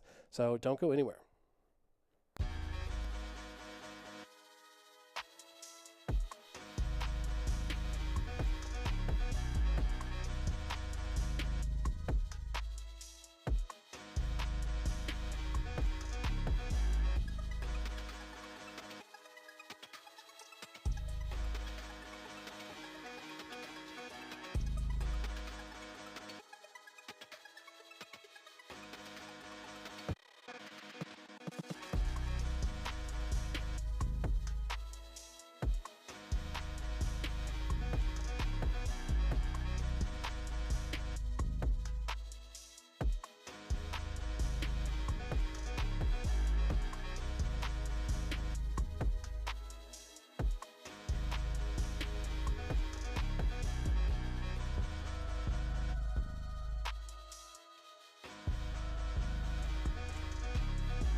The obvious things are it's a space for students to game, but I think this space provides a lot of other learning opportunities and experiential learning opportunities for students. The career transfer pieces, whether you're in media, production, or you're doing event management, we have an opportunity to train students to get out in the community to help us lead a lot of different esports initiatives, both locally, regionally, and nationally. Tournament hosting, sponsorships within the esports community, continuing to build our competitive edge with our student recruitment. I think that UNCG's positioned itself to really be the leaders on that forefront. Welcome back and hello. I mixed it up that time. I threw you off, didn't I? You did throw me off. But we've got some more Super Smash Brothers action. This is, everybody knows, my favorite game when it comes to the VESL season. Andy and I play all the time. We'll probably play after we're done recording this as well. But we've got a big matchup here. It looks like the trio is going to be Durham B, Pine Forest A, and Newbern B. I took a look at where these teams currently stack on the leaderboard before their Week 6 matches. All of them actually outside of the top 16. So they want to show up. They're not too far outside. I believe they were 20th, 21st, and 24th. So this is pretty important. If one of these teams wins 2 of their matches, it could be the difference to catapult them into that top 16 to qualify for the conference championship. And we've seen so much of that already, teams moving up and down the ladder just off of 1 week. So it shows you how important these games are being. Of course, you're going to want to make sure that you win as many of those as possible, trying to get those 2-0s against your opponent in those best of 3s and then picking up those wins because, of course, you want to make it to championships. And even if you're in that 16th spot, you still have a chance to get the number 1 and make it to states. So regardless if you're 1 or 16, you have just as many chances as the others. But again, we've seen so many good Smash games. We've seen some really close ones, some maybe not so close ones, but in the last couple of weeks, they've been getting a lot closer, and they've been some really fun matches to cast. I think these players have been watching those DeBuzz videos because we've seen the level of skill and understanding of the game rising week after week. Even the players that were maybe struggling a little bit at the beginning have found some more success. So props to the players that have been practicing every week and improving their game. We've also seen a lot of different characters. I think we've seen more diversity in character selection in our region probably than the other 2 regions as well. We've got a few Cloud players, but we've also got some Piranha Plant. We got King K. Rool. King DDD made an appearance last week. So many different characters, and I can't wait to see who we've got playing today because I'm not sure if we've seen these players too much before. It is really interesting, you know. Luckily, I a lot have been able to watch Eli. Eli does like to switch it up a lot as well when he plays, so I've seen a lot of the different characters being used. Andy, not so much. He kind of likes to stick to his Sora a bit there, you know, a little bit to the Sora. So Yoshi as well. You know, we have seen a lot of Yoshi here as well. Some really good Yoshi players. I know Westover has a really good Yoshi player in our region as well that could possibly be looking to make it to the conference championship. So we may be able to see a little bit of that. So that'll be great to cast. But, you know, I'm wondering maybe out of who we haven't seen, who do you think might make a little bit of an appearance that might be some meta characters that we haven't seen just yet? I mean, we haven't seen a whole lot of Steve outside of Mistybot. I mean, Mistybot's been sticking with his true me gunner. That seems to be his main, but we know he has the Steve. I'd like to see maybe a little bit more Pyramithra. I know we've seen a couple players using that. We've seen Sonic come out from the Mario Boy. I mean, Mario Boy playing Sonic is kind of funny, but we've seen a lot of different characters. Not too many top tiers, honestly. We have seen some Cloud as well. So a lot of great characters overall. I am hearing, though, that from production, we are actually going to take a quick break before we jump into Smash, so don't go anywhere. We'll be right back.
All right, so we are back. We do apologize for some technical difficulties. The original match that we wanted to watch is going to have to be played off stream, but don't worry.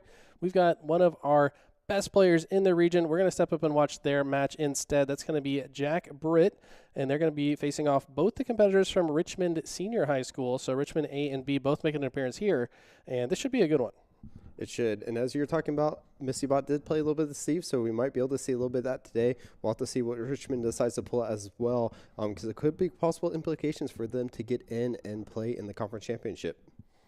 Yeah, I think MistyBot probably guaranteed at this point to make it into the conference championship. We have yet to see them drop a single map, and just like we said, it is going to be the Steve coming out this time against a Pokemon trainer, which we haven't seen much of. This is definitely a fun champion. You can switch freely between the Squirtle, the Ivysaur, and the Charizard. And we might start to see why MistyBot is undefeated so far this season. A lot of damage coming out, building those blocks around. Ooh! And just causing Squirtle to fall to their death, making a little wall there. And looks like they're trying to pick, get some different of those elements out, because we know that they can swap their like pickaxe or sword depending on what elements they get also. Yeah, so it is going to be silver, gold, diamond. Each one have different frame data and knockback. So far, just going to stick with the bronze axe, though. Don't need anything fancy. Bronze sword as well. Forward smash is going to miss, but here we go. Finally has a chance to craft. Minecart comes out, going to kidnap Ivysaur and send them off stage. Charizard going to be used to get back to the side with that very potent side B, but these blocks are just so hard to deal with. Using the blocks in the previous stock to make sure Squirtle didn't have a way back. Flare Blitz, though, actually going to connect. Charizard pretty far behind here, though.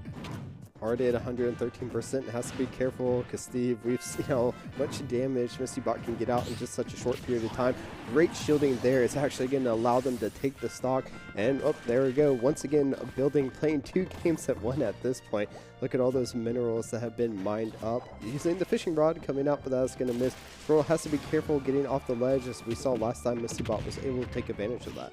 Yeah, we see the down throw into the walking jab into the up smash on the ledge, is covering every possible option. So much pressure being applied to this poor turtle as they are trying to get their way back into this. MistyBot yet to drop a single stock. Might just turn this into a 3 stock as he goes for the forward smash, down smash as well. So many different hitboxes coming out at the ledge here. Finally, Squirtle going to use that up B to get to safety, but feels like a little bit too little, too late. Only a matter of time, I think, before MistyBot closes this out. Will they be able to swap? I'm wondering if it even is a good option at this point to maybe switch to the Ivysaur. We're getting some damage out. There it is, the Ivysaur coming out, but there it is. Just these small little hits coming out of MistyBot, building up some of those walls as well, getting those blocks out, looking to just take this and hits them once again. It's just a matter of time before they take it, but wondering if Ivysaur can at least get 1 stock taken before then. They are just drawing the number 1 on the stage as they are declaring their standing on the leaderboard and maybe their position in Sandhills. Another grab comes out. This has really just been the tale of the grabs. Seems like MistyBot seemingly getting a grab whenever they want. Charizard going to be here, but they're going to unfortunately fall off the stage as they use that neutral B, and the back air should seal it finally. MistyBot maybe playing with his food a little bit in that last stock day. Had a little bit of fun, as I said, maybe playing 2 games in 1, getting some of that building out from that Steve, and then, as you said, making the number 1 there, you know, playing a little bit, having a little bit of fun with it, something you can do probably with only that character at this point. But again, just so much pressure. We saw at the beginning, before they started doing some of the little shenanigans, was that they just had a really quick stock taken that showed the utilization of that, you know, character Steve and why it's so annoying and one of the top tier characters, as you said. And what do you think Richmond has to do at this point to kind of bring it back? I mean, they probably need to pick a different character. It seemed like MistyBot knew exactly what to do against Pokemon Trainer, so I'd like to see a different switch up. Let's go ahead and jump into game 2. I'd like to also see them maybe not get grabbed as much, maybe opt for some spot dodges. We didn't really see many rolls or spot dodges. That's typically the counterplay to someone that goes for a lot of grabs. But the thing about Steve is the grab with the fishing hook is so difficult to get around. Even if you spot dodge, sometimes the hook is still waiting for you at the end of your spot dodge. So we don't see a character switch up. MistyBot also going to still be on the Steve now with the tuxedo out, and this is why they are such a dangerous player. Almost set up the situation where he could not grab the ledge with that last block, but could already see what he's going for. Again, just all these buildings coming out, making it super hard for Pug Warrior to even, just kind of get around. They have to move up and around, which allows MistyBot to kind of just set up as much as they want to do here. Again, coming out really strong, going off the map a little bit there, and just a little bit to their death. I wonder what happened there. It looked like they were trying to go for a minecart side B, but maybe accidentally the joystick was a little bit too upwards. Hit the up B instead. Not going to matter, though, as almost the same fate happens to the other side. Using these walls, by the way, so they can more comfortably mine, but I like the dash attack coming in from Charizard, and now coming right back to the stage with some aggression is MistyBot. But this game so far a little bit closer, but mostly because of that self-destruct we saw from MistyBot. Don't see that happen too much, but it happens to the best of them. We've seen that happen to pros as well, but seen a lot more utilization of the sword and the pickaxe as well this time out of the Steve than we saw in the first game. We saw it for that first stock and then didn't see it too much after. This time, MistyBot going to get hit by that flamethrower there, but still gets back to the stage. Going to get a nice hit there, do a little bit of mining, get some of those blocks in the way, puts down that chest there as well. All right, can Pug Warrior get back, maybe take a second stock here? Of course, it's going to help out if maybe they can even pick up a match as well to get them back. But wow, what a hit from MistyBot. Yeah, great forward smash there to cover what Charizard was going for. This is definitely a much closer game, though, so Pug Warrior doing a great job of landing a lot more hits this time, being a bit more defensive, not just getting grabbed for free. As I say that, though, MistyBot will find another grab. And the charged down smash, expecting them to swing, and I don't think they have a jump. And wow, what a huge edge guard coming out of MistyBot. Made that look easy. They're going to take that one too up. I have no words. MistyBot just, when, the self-destruct, usually when we see that out of some people, they usually can't recover from it too much, and it usually gives their opponents an ability to get back into the game and take the stocks off of them, even if they end up trading. This time we see it. They take 100 damage, but then instantly take the stocks after it, set their opponent up in such a situation that they can't get back on the stage, and just, there it is. The Steve that you were talking about, they didn't have to switch. They do have the Mii Gunner in their back pocket, but again, Richmond it looked a little bit better, but it's just not enough to get them the win. Yeah, I mean, I think this is just a function of running into an opponent that's just a few tiers above you. MistyBot has made you can't feel too bad about losing to MistyBot. Everyone in the season so far that has played MistyBot has also lost. So you can't be too down on yourself. Still has one more game to play as well. So we'll have to see if the Pokemon trainer can come back against the other player from Richmond Senior. But MistyBot looking to go undefeated, I think. They want to declare themselves the first seed going into the conference championship, and so far they're looking good to do so. They are, but again, they have to face the other Richmond Senior player. So let's go ahead and jump into that and see what Jack Britt decides to bring out in this game, and maybe see if Richmond's teammate can pull out a win. Okay, so we've got the Ryu coming out against Palutena. We have not seen the Ryu from MistyBot yet. I know that we have seen Isaiah play before on this Palutena, but what do you think about this Ryu here? I think we're looking at Street Fighter. Have we even seen a Ryu yet played in any of our matches? I don't think so. I don't think a Ryu or a Ken. So this is the first appearance of Street Fighter, but this is already looking kind of clean, if I'm being honest. Landing some strong hits already. Isaiah, I think, going to have to deal with this Ryu, and probably was not something they practiced for against MistyBot. No, and it looks like maybe they're trying to channel a little bit of their inner Goku with that yellow key on as well there. So maybe just having a little fun, maybe seeing if that's something maybe they want to pull out in the conference championship as well as kind of a ringer character. So we know that they have the Mii Gunner that they like to play, the Steve they like to play as well. So maybe the Ryu is something that they just want to have in their back pocket. As kind of they maybe pick that just might work against something that maybe they struggle a little bit with against some of the other top players in the conference as well. Right now, it seems to be working out fairly well, but the Palutena using that projectile as some really good spacing, gets hit there, has to be careful. Yeah, I think he was opting for the strong Shoryuken there, but maybe misinput. So if you guys are unfamiliar with Ryu, nice back air there, by the way, to close out the stock. But Ryu has many different special fighting game mechanics. If you use the true input of the Dragon Punch Shoryuken, it does KO much faster. There's also a strong version of all of his special moves, but nice spike there coming out from Palutena, evening the stocks up. And I gotta say, Mistybot, one of the cleanest players that we've seen so far, but the Ryu does not look very practiced. I have not seen any of the special moves come out just yet. But strong tilt moves there. Wondering if, again, this is just something that they're trying to pull out, knowing that they are going to get into it. But again, you have to be careful because there were some other teams that were also undefeated. So you don't really want to drop a game and possibly get moved into second if needed. We do see some Hadokens coming out as well to combat against some of the projectiles, see if they can get in. Again, so quick, these fighting game characters are usually in this one. There it is. Palutena actually doing a good job with that teleport to get back on to the stage as well. But again, it's pretty even, about the most even we've seen on a same stock against Jack Britt so far. We did see finally the first true Shoryu come out, but it's not going to connect. It would have KO'd if it did. You start to see the focus comes through there with the super armor. That's going to tank one hit, but Palutena has a lot of multi-hit moves. This is actually one of Ryu's worst matchups, by the way, because of that focus attack, and multi-hit moves are the counter to it, but a strong up smash comes through, and he's going to do a little celebration with the jumping up airs there. But Ryu, very interesting character, has multiple versions of almost all of his moves. There's strong and weak versions of each one. And looks like Mistybot getting better with the character as the game goes on. So very impressive stuff here. It's pretty crazy to see when someone can adapt so well. These been characters that maybe they're not so familiar with in the middle of a match. And Isaiah, it's had a pretty good run so far in the weeks, and great juggling there out of Palutena. And Mistybot has to be careful. They're on their last stock. Yeah, I mean, Isaiah just has come to life on this last stock. Jab into forward smash, not a common combo that you see out of many Ryu players. Going to dash back in with the grab. Now dash attack connects. Ryu has retaken the lead. How does he play this situation? Maybe reading a roll. Will land the down tilt. How does he get off? Oh, wow, he's reading how he wants to get off of the ledge so well.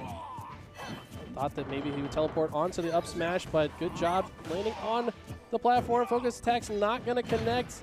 Down throw, tries to hit the reverse aerial back air, but it's another up smash, and wow, that might have been a little bit too close for comfort for Mistybot, but that was impressive. I think it might be the first time that he's even used Ryu and somehow found a way to win anyways.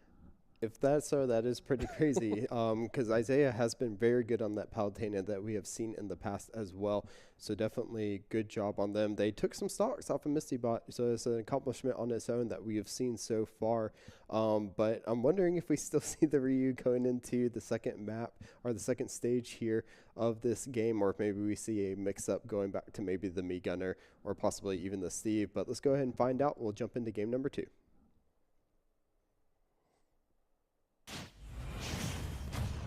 Okay, so it looks like maybe that one was a little bit too close for comfort. Mistybot said, all right. Like, if you're Isaiah, though, you should see this as a sign of respect from Mistybot. He says, okay, I give you the respect. I will play my best champion, because if I don't, I'm worried I could lose this set. So let's see, how does the Mii Gunner fare? I tell you what, right out the gate, Isaiah with a strong lead. How long can it last, though? Well, it looks like it got evened up right as you said that. And again, we saw this in the past, just all these projectiles coming out of the Mii Gunner, and they're spaced and timed so well by Mistybot that it seems like there's nowhere on the stage that you can stand safely. There you land, you get hit, then missiles and mines are coming out in succession right after another, already at 99% in what was an even game that's just turned on its head. And look how clean that was. Wow, knew the direction that the bomb would have sent their opponent and preemptively went for the up air. That is just knowledge of your character and these situations. Love the skin, by the way. It's a fish head with a dragon body, I think. I mean, shout out to the Mii system where you can make your character look like whatever you want, and Mistybot clearly had fun making this character. Clearly, and looks like they're having fun playing it as well, as at this point they are just, not dropping much of anything, and 78%, but already getting that Palutena to 72. It's a, quite different match than we saw in that first stage with that Ryu. You can definitely tell how well they know this Mii Gunner going into this, and the Palutena, still doing a fairly good job but just not able to really connect enough. Wow. Clean charge shot. We started to see the adaptation from Palutena throwing out the reflector, and then Mistybot's adaptation right back says, okay, I'll just go for some more regular attacks. We're seeing both players adapt pretty well on the fly, but the problem is, wow, look at the movement as well. Get back onto the stage, a little bit of wave bounce and B reversal there to change their input. Now using the up air from under the stage. Did not even know that went through the stage, but clearly Mistybot in that situation before. Forward smash coming out, and another perfect charge shot. This guy does not miss when he is shooting the guns of Me Gunner. That was impressive. I have no words. That was such a different one from the Ryu. Swapped over to the Me Gunner. The Me Gunner had my hands on my head the whole entire time. Just could not believe what I was seeing. Isaiah, great job still. Did adapt really well, like you said. Maybe against anyone else probably would have taken that stage as well as the first one. But Jack Britt just coming out on top. They are going to pick up a 2-0 without dropping any stages as well going into this. So definitely a contender for the first place spot in the Sandhills region. We still have one more match to go, so we will have Richmond versus Richmond going into this, so we'll have to see how the teammates fare against each other. So let's go ahead and jump into that. These matches are always a little bit more interesting to me because these players probably have the most experience playing against each other comparatively to any other players. You know, the player at your school, they could be sparring partners for all we know. So let's see which one of these two players comes out on top. So typically the A player is the one that we say is the quote-unquote better, but that's not always the case. It could just be a matter of who signed up. And so far, looks like Isaiah trying to show that they are the A player as they are not letting the Squirtle land on the stage. I wonder if that's a little bit of aggression from that last stage there. You did so well on that first one, then the second one you're not able to take any stocks off of. So both of them just kind of coming out with a vengeance there. Of course, Pug Warrior was able to sit on the stance a little bit and, you know, see how their teammate was playing, but maybe, as you said, they could have been sparring, so maybe they didn't even need to really sit on that stage. They kind of know how each other are going to play out, but right now, Palutena definitely having the advantage. Yeah, it looks like Palutena, that side B, that does tell me they must have some experience against each other. I mean, to place that move exactly there was shows a sign of, okay, I know the Squirtle likes the side B in this situation. Let me preemptively put this out. And so far, looks like Isaiah pretty comfortably in the lead here. Couple counters coming out, only one to connect so far. Auto Reticle does not connect. Charizard now out, and I don't know if this is the play. Flare Blitz will get them comfortably to the stage. See if they opt to stay on this. With Maximum Rage, this Charizard could hit quite hard. I know it's 100% difference, but Charizard is a very strong character and could take this first stop. But Palutena doing their best to take it before that happens. Right now, good job on the edge. Guarding, actually, great job on the hit there. Looks like Flare Blitz not going to be enough. Hit, and gets sent back to the Squirtle coming out. Palutena, Isaiah just really coming out really well. You know, kind of using the momentum that they had against Jack Britt and kind of putting it towards this match as well. You know, when you play someone of such high caliber and you're doing well, it actually translates really well when you finally face someone that's a little bit more on your skill level as well. And we can kind of see it here coming out. Make a great point. That is typically the way to level up in Smash. You got to play against players better than you. So maybe Isaiah feeling a little bit inspired after that Jack Britt match up. Now almost lapping their opponent in stocks, but the Flare Blitz going to KO. What was that, 88%? Finally going to get that KO. Squirtle's back in action. Usually the low percentage plays here. That's what you want to look for as Squirtle. Very potent combo character, but Palutena's defense is very strong here, not really letting Squirtle get any kind of offense started. Good utilizations of the shield. Kind of, as you said, maybe just kind of knows those combos that Puck Warrior will be looking for and is able to get in the right space to avoid them or shield against them as well. Already the Squirtle at the 96%, finally starting to land some hits here, so getting the Palutena up to about 54%, but again, has to be a little bit careful here as these strong hits are landing on the edge, looking for the Squirtle, trying to get back. Good job there, using that move to get back up, and both of them just kind of going back and forth now. Looks like it's kind of evening out a bit. Yeah, I love the aggressive up B to use as a hitbox. Also the forward air into grab combo, or sorry, back air into grab. Starting to see some even play across the boards. Like to switch to Ivysaur as well. A little bit easier to get back to that ledge safely as Ivysaur than Squirtle. You're going to use that Vine Whip to just get invincibility immediately. But Isaiah holding the ledge so strong. Pug Warrior cannot get past. Finally finds a way above the first attack, shields the next, but it doesn't matter. There is always another attack coming out of Isaiah. Comes right out into the Charizard, so we'll have to see if it's enough. Of course, the Palutena is already at that 79%, 93 now. Looks like they're able to get a good grab there to get some damage out. Trying to see if maybe they can land another one of those Flare Blitz to get a stock quick, but they go ahead and actually swap back to the Squirrel here. And Palutena at 110%. We'll have to be a little bit careful. Ivysaur coming out again really quickly, so a quick switch of all these Pokemon. Yeah, I kind of agree with it. So when you switch, you also get a about a second worth of intangibility. So actually use the switch to Squirtle originally to get out of the combo from Palutena. Now switching to the Ivysaur, which has a lot of strong KO moves, but still has been unable to find the KO move here. Dash attack's not going to do it.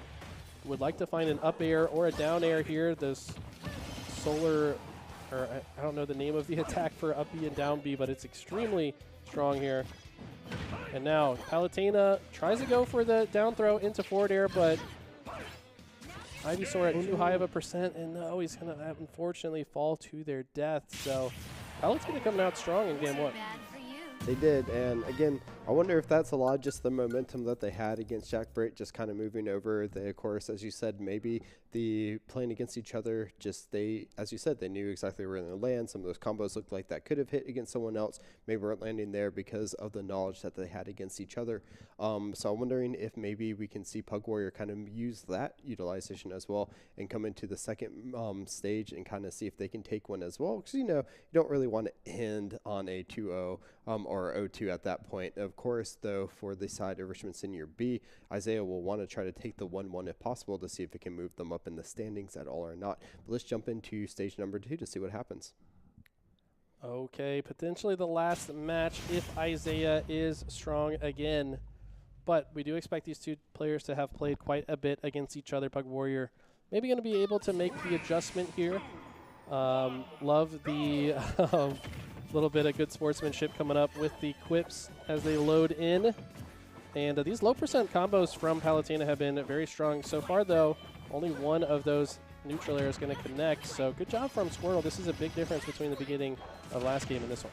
You do like to see the adaptation as well as the mental game, staying mentally strong despite, you know, losing a couple of stages there, you know, coming out swinging, not SDing if possible. And, you know, it still looks like they're playing a fairly well game. They get swapped to that Ivysaur pretty well.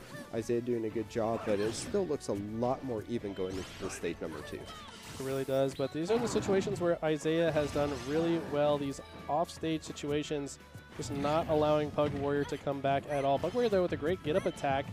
Isaiah was not expecting that, gets hit back to center stage, and Flare Blitz comes out, and Isaiah side-being into nowhere and going to pay for that mistake. Now, Squirtle coming off the Angel platform with a vengeance and has a strong lead.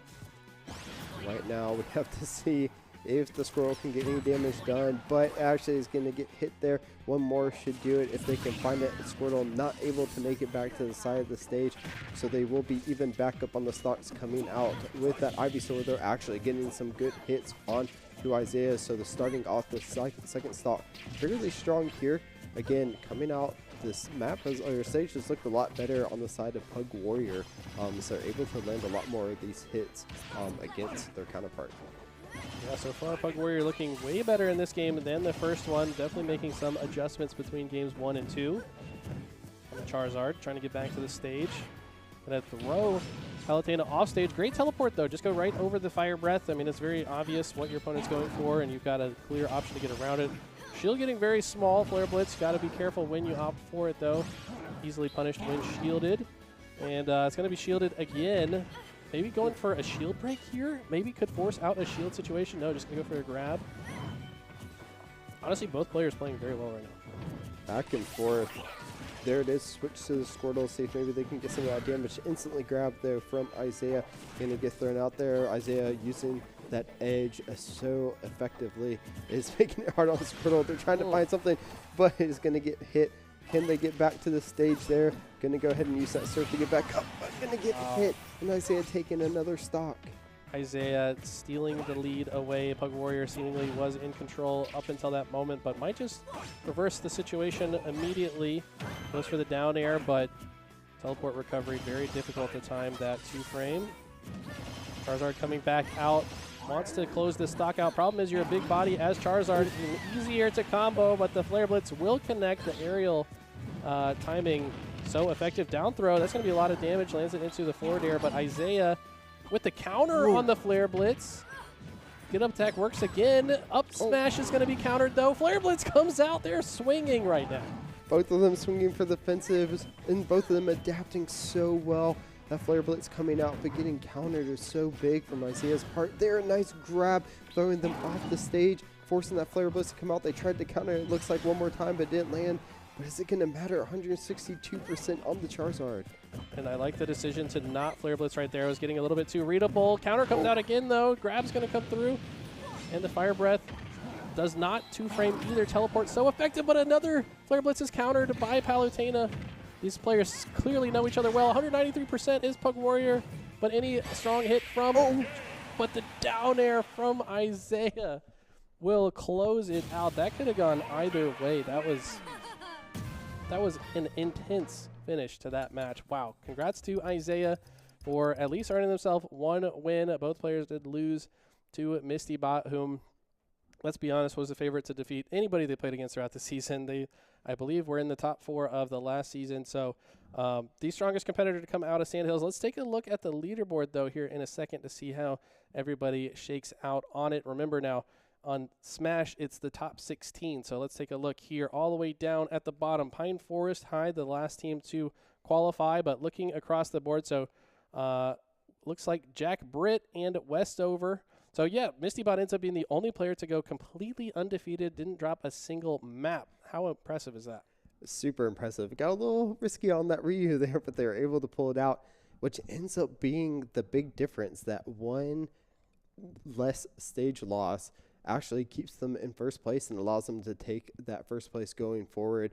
As you said, Westover High, though, didn't drop any sets, but did drop one stage, so they are going to take that second place. And then Cedar Ridge, who also didn't drop any sets, drops 2 stages. So again, it shows the big difference in these little tiebreakers here. Make all the difference between 1, 2, and 3. Northside Onzo, though, 11-1 with Durham Arts and Lee County as well. So all of them pretty similar on that side.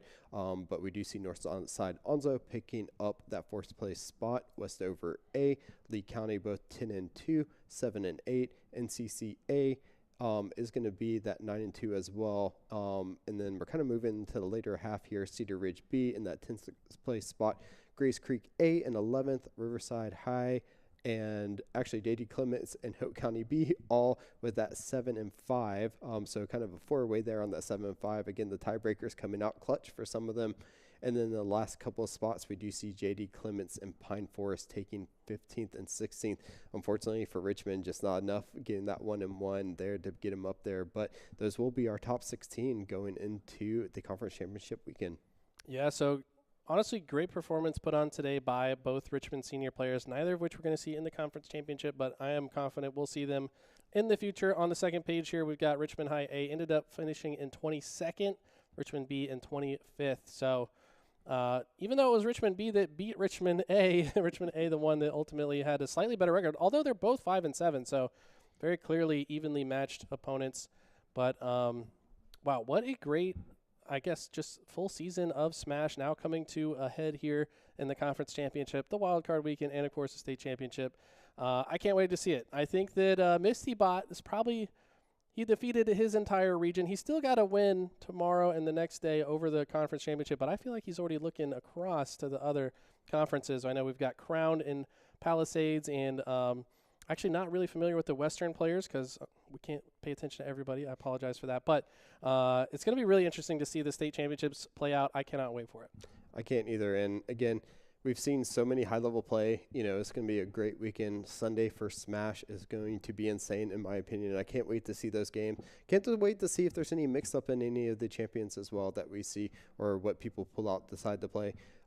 So we'll go ahead and do that. And then, of course, we have Rocket League still to come today, so we still have that. So don't miss out on that. You know, we have some great matches that we've seen in the past for Rocket League, and it's definitely always fun to watch some car soccer at the end of the day. You are exactly right. So like he said, we got more car soccer after this. Don't go anywhere. We'll be back right after the break.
Welcome back to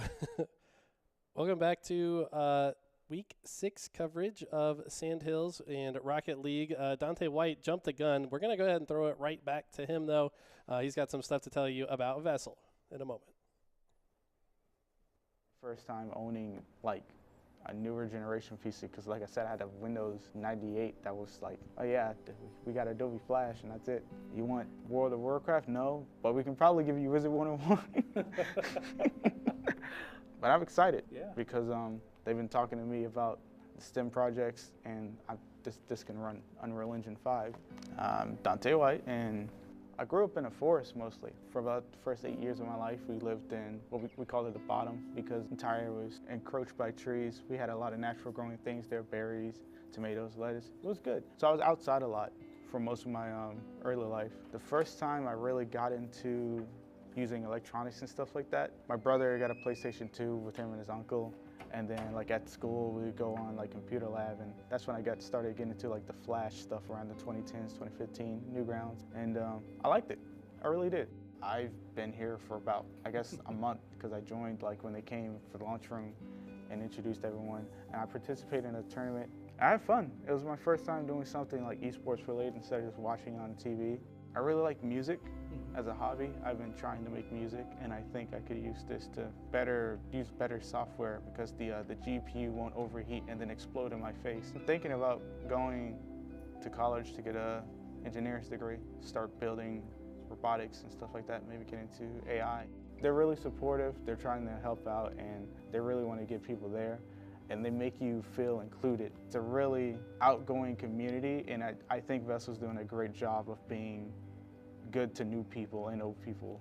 You have a good platform for people who are like probably busy or doing other stuff, because it is just hop in, talk, play, and hop out. Thank you, Dante White, for walking us through your journey in VESL and all of the awesome things you got to experience. Keep in mind, on the network, we've got all kinds of different competitions. You got different ways to make coins, including what we're doing now is another way to make coins. If you are competing in the VESL season, make sure you guys are competing every single day that you can to get all the different prizes. But I know what you guys have been waiting for. That's going to be Rocket League. It looks like today we've got Onslow A versus Grays Creek. Now, if I'm not mistaken, Grays Creek, one of the best teams in our season so far, Chris. They are, and it's actually going to be a battle of the Titans as well. Week 5, both of these teams in the top standing, so it might be one who are battling for that top spot going into the conference championship weekend. So again, a lot on the line in this week 6, and we get to see it played out here, so I'm excited. Okay, well, let's go ahead and jump into game number 1 and see how things are going. Okay, so yes, of course, we have seen Real World many times, and No Love Aiden 98, and you might notice something. Looks like Grays Creek currently missing a player, so 2 of the top teams, and you're trying to go up against Northside, who's no slouch themselves in a 2v3, but maybe Grays Creek 3rd could not show up. Can they maybe step up to the plate anyways? We'll have to see. Of course, VESL is such a big component of their team. And, of course, when you're playing against a team of a similar skill level, when you're down a player, it's going to be really rough going into it. But, of course, it is a best of 5, so we'll have to see how they adapt through the game here. Northside also already picking up the first goal of the game and then putting on the pressure again and picking up a second one and just showing the superiority of numbers already in this game number 1. Yeah, this is going to be tough, and I believe that their 3rd might be on the way home, so this was just a matter of, okay, we can't forfeit, so we've got to play through these first couple matches. But I tell you what, these players are very good. I would not be surprised if they were able to find a victory, even down a man. I don't know if it's against Northside, though, because they are looking very impressive. What a crazy goal that was from Slow Cole. Yes, and this is going to be unfortunate when the bounces go in the lucky way of the other team here. Aiden just kind of missing. Look at that bounce. Goes a little bit. Looks like it's going out, so it might not even go in. Just barely crosses over that line. And luckily we're on technology, so we don't have to use any VAR to review it. We get the goal there. So Northside Onso already up 3-0 in game number 1. Not even 30 seconds into the game. Yeah, this is not looking great for their chance to win the 2v3. Like I said, these players are good enough to win a 2v3. I don't know against this team, but hey, they're already on the board now. And we're not even 45 seconds into the game, and we've seen 4 goals, Chris. Again, these are the top 2 teams for a reason, or even the top 4 at the moment. I'd have to recheck that leaderboard before looking into it, but already look, Real World there said, okay, well, you scored on us, but I'm no slouch at this game. I'm going to instantly score. We do have Aiden coming out to go ahead and get a great save there to stop that. But as we see, they kind of have to swap between offense and defense. One has to be on defense because, of course, there is no third person to follow up right there. The ball just going right in. And what a great goal while getting demoed. Look at this. He's dribbling it left, right, left, and flips it just over Real World's head. Real World actually had a great jump there to try to stop it, but the angle was perfect out of Kimono. And now Northside with a 4-1 advantage. But you're right. I mean, the biggest problem with playing a man down is not having an extra body to play defense. Everything gets so much harder. But if there's anybody that can do it, it's probably Real World. We've seen this guy do some of the craziest things we've seen in our conference. And despite being a man down, playing pretty solid defense here for the moment. Already picks up their second save there and sitting in the cold waiting to get that third save out. Doesn't need to save it, but at least gets it out. Looking for a goal. Tries to get it up, but great defense coming out of GXT, on that to get that save. So they don't want to allow. They don't want to lose the 2v3. That'd be, for them, it wouldn't be the best morale booster going in. But there they are. They're still up by 3 goals right now. 3 minutes left. And it's kind of crazy to think that only 2 minutes have gone through this game. We already have 5 goals total. There it is. Aiden. Oh, just a small miss by Aiden. But Real World coming in clutch to get that save. Out of nowhere as well. And starting to see his approach to the goal looking a little bit different in the 2v3. So I like the adaptation as well. Typically, we see him just take those aerial plays to the skies as Kimono's actually going to intercept that mid-air. And let's see how Slow Cole approaches this situation. Ball bouncing. He's going to lose control of it for the moment. Can Grays Creek take advantage of that? Looks like they have at the moment. But again, just a superiority in numbers from the side of Northside, making it really hard for Grays Creek to get the ball out of their half. They're trying there. Look, a great little pass into the shot is going to get mixed up. Kimber will take it, is going to do the little backflip to get it going, trying to get it, but gets swarmed instantly by 3 players. Ball goes across the goal, but they're unable to capitalize on that. Both of them are on offense, so they have to make it work now, because if not, it's an open goal for the side of Northside. World getting back onto it, trying to see if they can set it up for Aiden. Aiden tries to get a touch on it. World follows up, but again, just unable to get a shot on goal at the moment. I mean, this has actually been impressive for Grays Creek. Yeah, they've only scored 1 goal, but after the first 4, it's been so difficult for Northside to find another one. Like, they have been stuck at 4 goals for a couple minutes now and somehow unable to get past just the 2 defenders of Grays Creek. Again, it's that defensive effort. They realize that they kind of have to stick to it a little bit more than they probably want at the moment. But nice little hit. Oh, the goal just on the side. So it is going to be possibly number 5 there. No, again, is hitting the side. Northside Onzo shooting shot after shot, but each of them keep missing. So Grace Creek probably counting their blessings at the moment. There's a little bit of a touch towards the goal, but it's off target from Real World, so he just go ahead and gets back on defense, trying once again to get another one. A minute remaining at this moment. Maybe they're just trying to stall out enough time here to get their teammate back, to try to get it back on the 3-on-3, because the way it's looking right now is that it could be either person's game if it was evened on both sides. Yeah, so far Slow Cole trying to get another goal, and can Real World stop this one? No, it is too well dribbled. Actually going low that time, I think. Real World expecting it to go high, unable to stop it, but some clean aerial movement here. Yeah, you see Real World takes to the top of the goal, and I think Slow Cole actually adjusted his approach angle there, reading Real World's movement. So great goal all around. 5-1, 38 seconds left. At this point, we'll have to see what Grace Creek decides to do. Gonna miss there. The ball hits the side, not able to redirect it onto goal there. So goal number 6 will not happen just yet.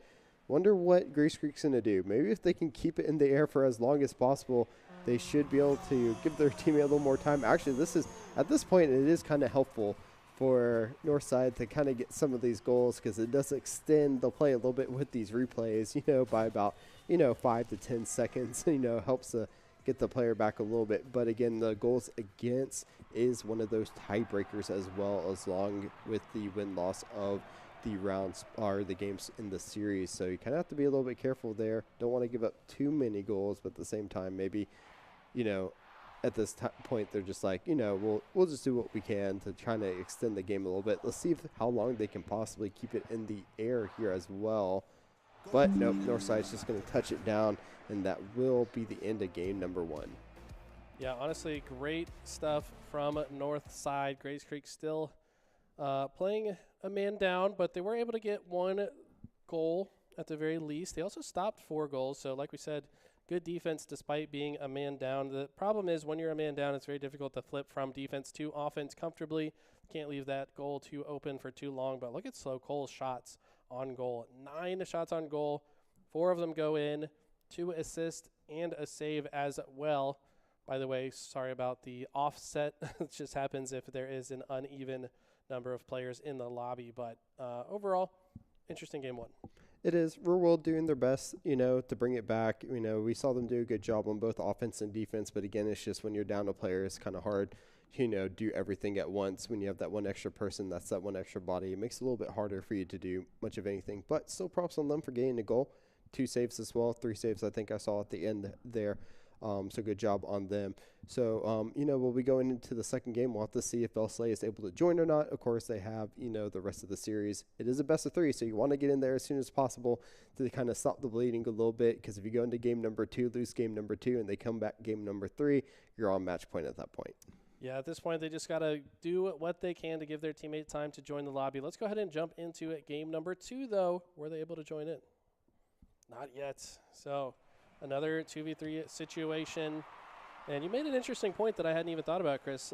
Maybe allowing them to score goals does actually buy your teammate time to get in. So I don't think they're too worried about the goal differential at this point. The set win is going to be most important regardless.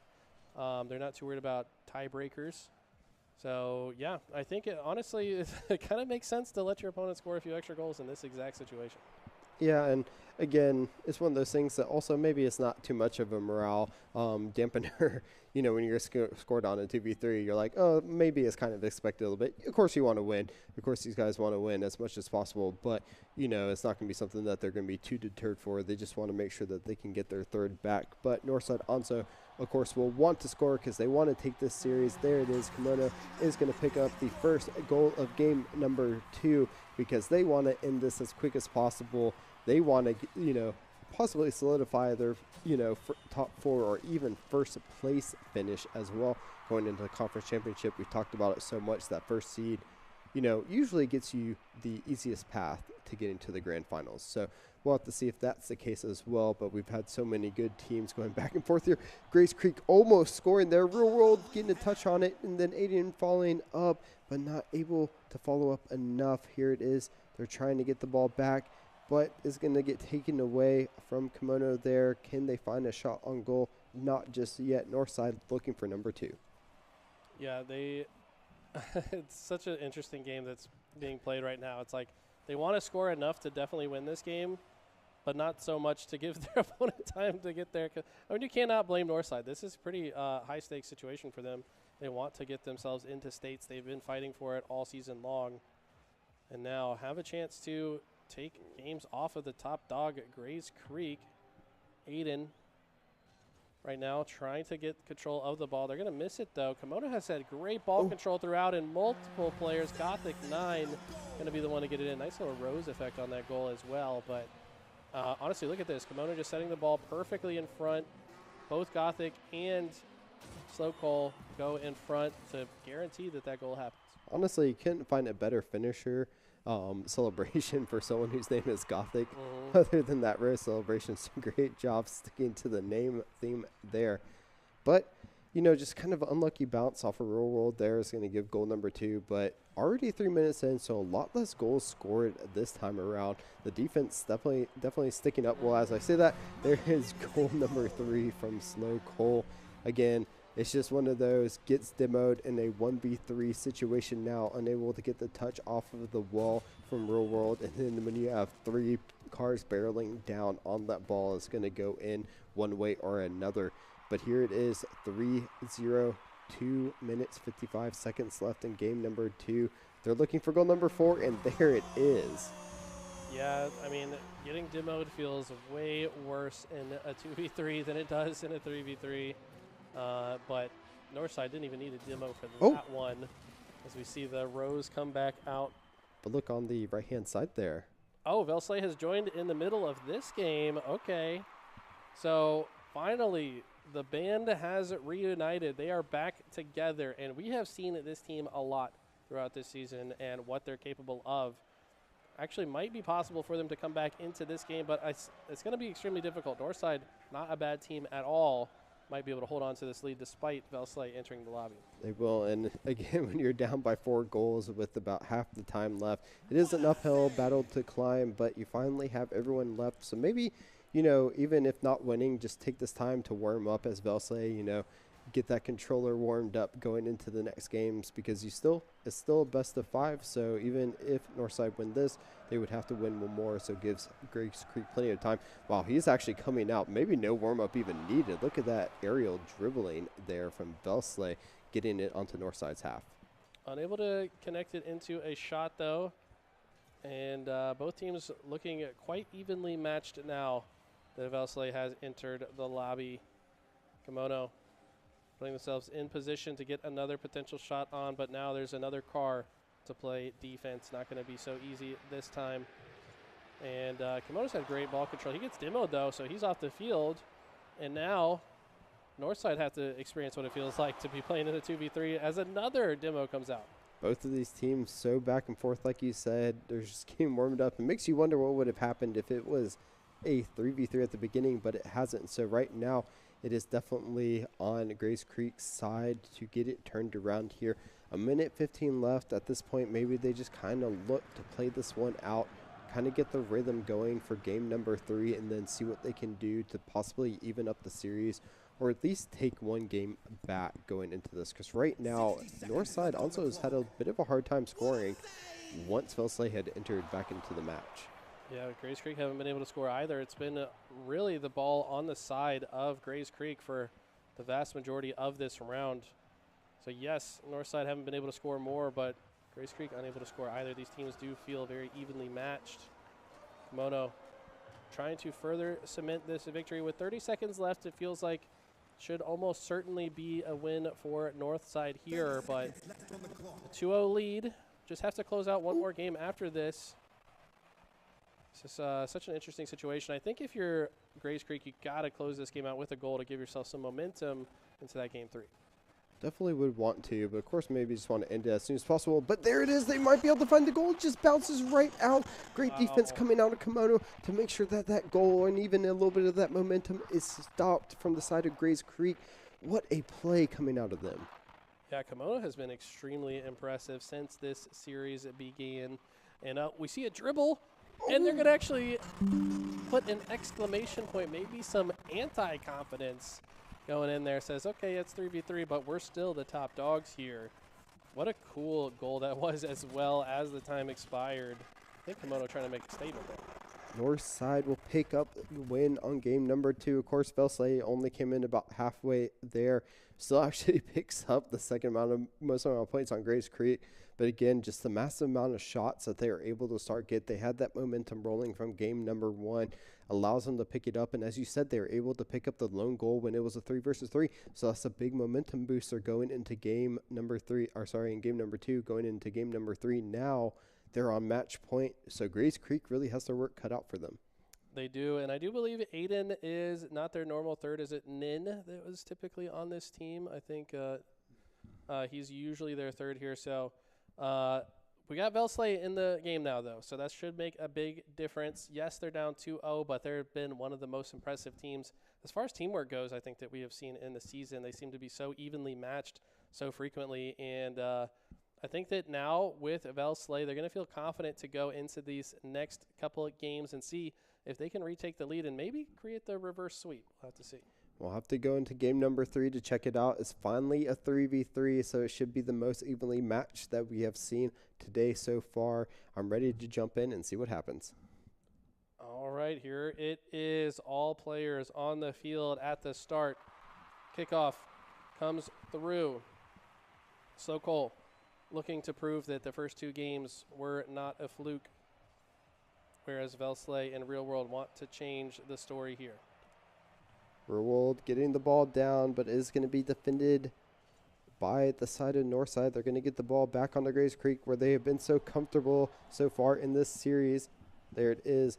But they're, have to get past the 2 other defenders now. Real World going to take it to the side, trying to get it past the coverage of the side Northside, but it's going to be unsuccessful so far. They're trying to set up a goal, but there it is. Finally, the utilization of the 3rd player saying, okay, we can finally have more coverage on the goal now. Kimono, though, doing a good job on those dribblings like normal. Is going to get the ball taken away. Real World setting it up. Can they possibly find a goal? And they can. There it is, forcing the own goal out of Northside.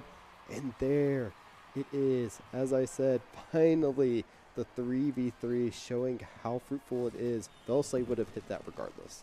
Yeah, it looked like that was guaranteed to go in, and that's a good statement goal to start off game 3. Said, all 3 of us are here now. You cannot stop us. VESL trying to make it happen back-to-back. But no, that will get sent back to the center of the field. Demo comes out, though. Real World off the map for now. Can Northside take advantage of the situation? Ball went to their side, so they weren't really able to capitalize on that demo.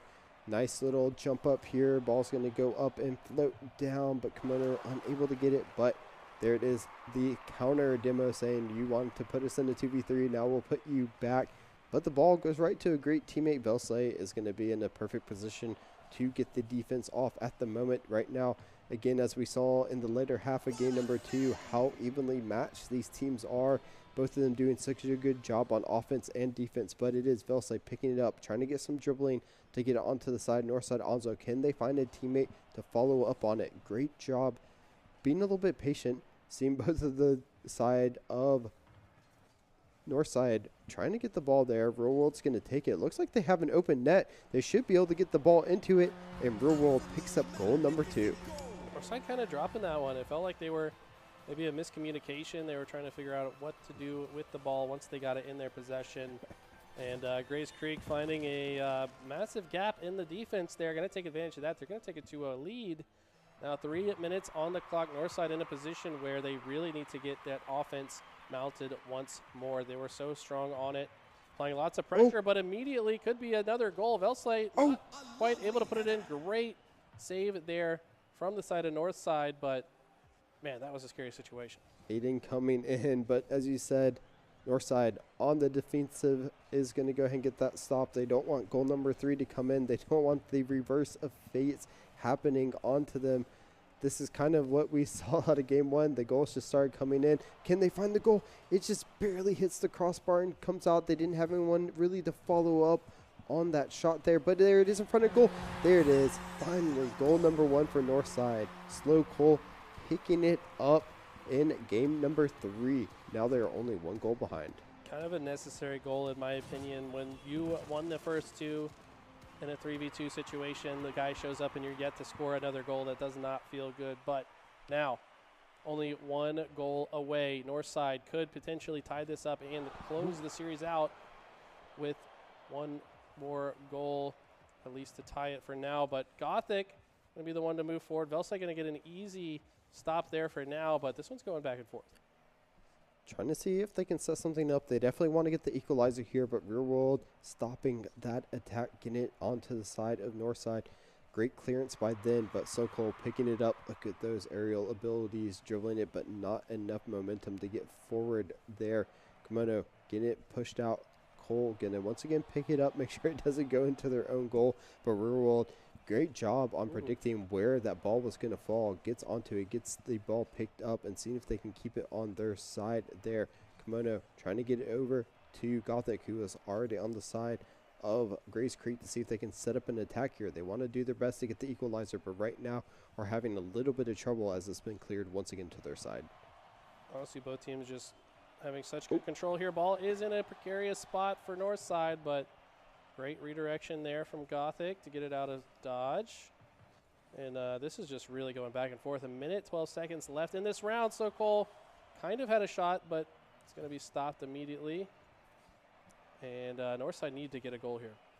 They do. 1 minute remaining, and it's been so hard for either side to score in these last two games. Well, the last half of the last game into this one, where we saw like upwards to almost 6-7 goals in the first two games. Now we only see 3 across both sides, just showing how evenly matched they are now that all members are here once again. But Northside, we know they can score. They're trying to set it up. There it is, the possibility. But Kimono just not having the angle to get the ball into goal.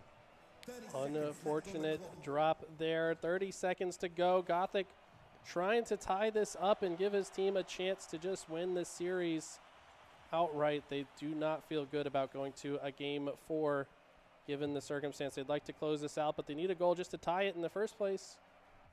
10 seconds remaining. They're looking for it, but a great stop. Once again, almost found it. Rural coming out with a clutch. Almost double save there. 2-1. Can they keep it in the air for long enough to get a goal? They have to get a shot here before it touches ground, but it's going backwards and it touches ground. Grace Creek will pick up game number 3. That was not easy, though. What a crazy end of that game. Belsley showing up in a big way. Just 189 points, but I don't think that does justice to his impact on the field, as he was constantly sending that ball to the opposite side of the field, constantly intercepting the balls.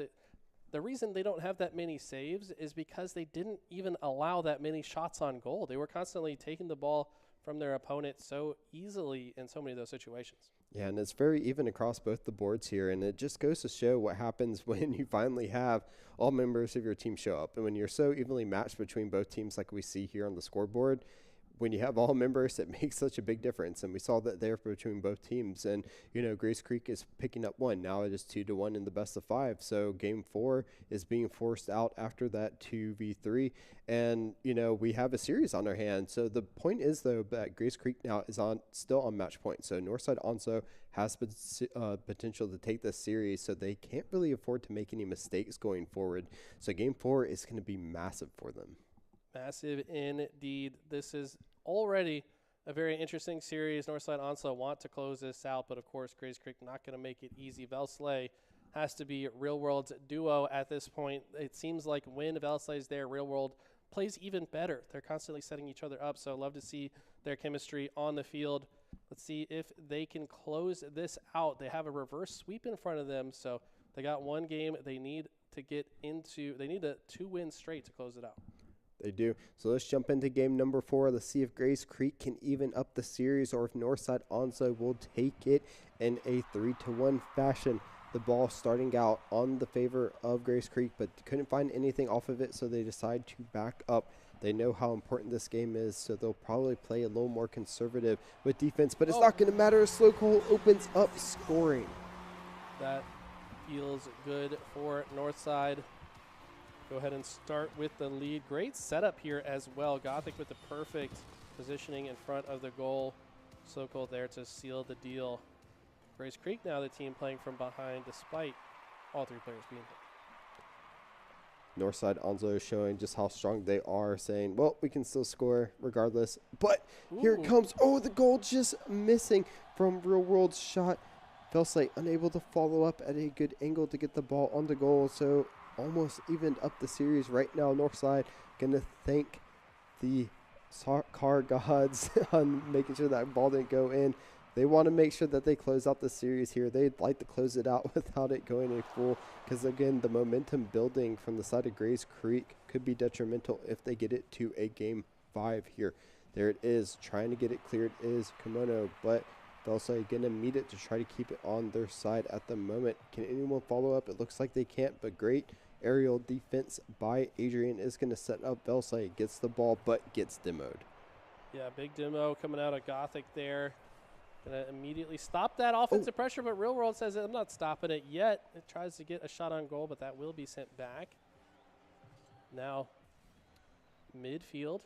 Both teams kind of at not too much. Real World setting something up, but it's going to be intercepted by Slow Cole once again. A lot of these plays, it's just a constant setup, constant stop, setup, stop. Here's another setup, though. Ball's perfectly in position, and Real World will capitalize on that one. No stop this time.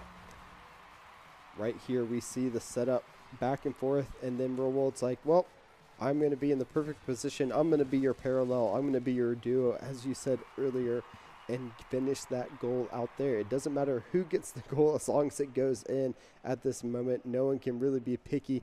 We are evened up at 1 apiece here with about 3 minutes and 20 seconds left. And again, these high-scoring games that we saw in the first two have, really mellowed out here, as both teams are just so good on both offense and defense, but mostly defense so far. Yeah, I've been so impressed with the defensive efforts, and just like that, what a crazy stop. They did have 3 players ready for it, but what looked to be a great shot on goal, stopped by an even greater defense of that goal. VESL in position to stop it, but no, Kimono. Great offense, so much pressure coming in from Northside there. Yes, we saw the pick. Look at this, just knocking it off the wall, knowing it's going to go right in front of goal. Kimono following up on that play in the perfect position, says, well, you saved it last time, we're not going to let you save it this time. Picks up the lead once again with half of the time remaining in game number 4. Again, it is do or die for Grace Creek, who is down 2-1 in this best of 5 right now. Looks like they're trying to set up another goal, though. There it is. Real World getting a knock onto it, and VESL finishing it off. Wow, 2-2. We're tied halfway through game number 4. This is getting interesting. Now, VESL coming in from not being here in the first place to now being the potential savior of Grays Creek. And these two teams so evenly matched. We'll have to see who comes out on top. And right now it's just so hard to predict. Once one scores, another one scores. So just at this moment, will it go into overtime? Will someone find the finisher? Almost getting goal number 3 there for Northside, just barely missing the mark. Is going to be the miss on goal number 3, and will that kind of pay the price for them at the end? Right now we try to see Grace Creek. They want to get a clearance. They need to get the ball on the north side, Onzo's side. There it is, a nice little knock there. Great defense coming out of slow cold there. Can score and play defense all in one. A mark of a great player. Wow, what a demo onto VESL and Gothic. So it will be a 2 for 2 on the time being. So Cole trying to get the ball set up, just barely missing the angle to get the shot on goal. World trying to follow up, might find a potential goal scoring opportunity now. I love the way Real World will immediately turn his car around when he recognized that he did not have the timing to get the touch on the ball. So smart at shifting from offense to defense, turning around at just the right time. And Aiden, the substitute player, coming in and making a big difference here. But right now, ball on the side of Grace Creek. Can Northside capitalize on this? They're trying to set up another situation with the ball in front of the goal, but another great save from Real World. Oh, almost a goal scoring opportunity. Is going to get knocked right in front of goal, but not going to go in this time.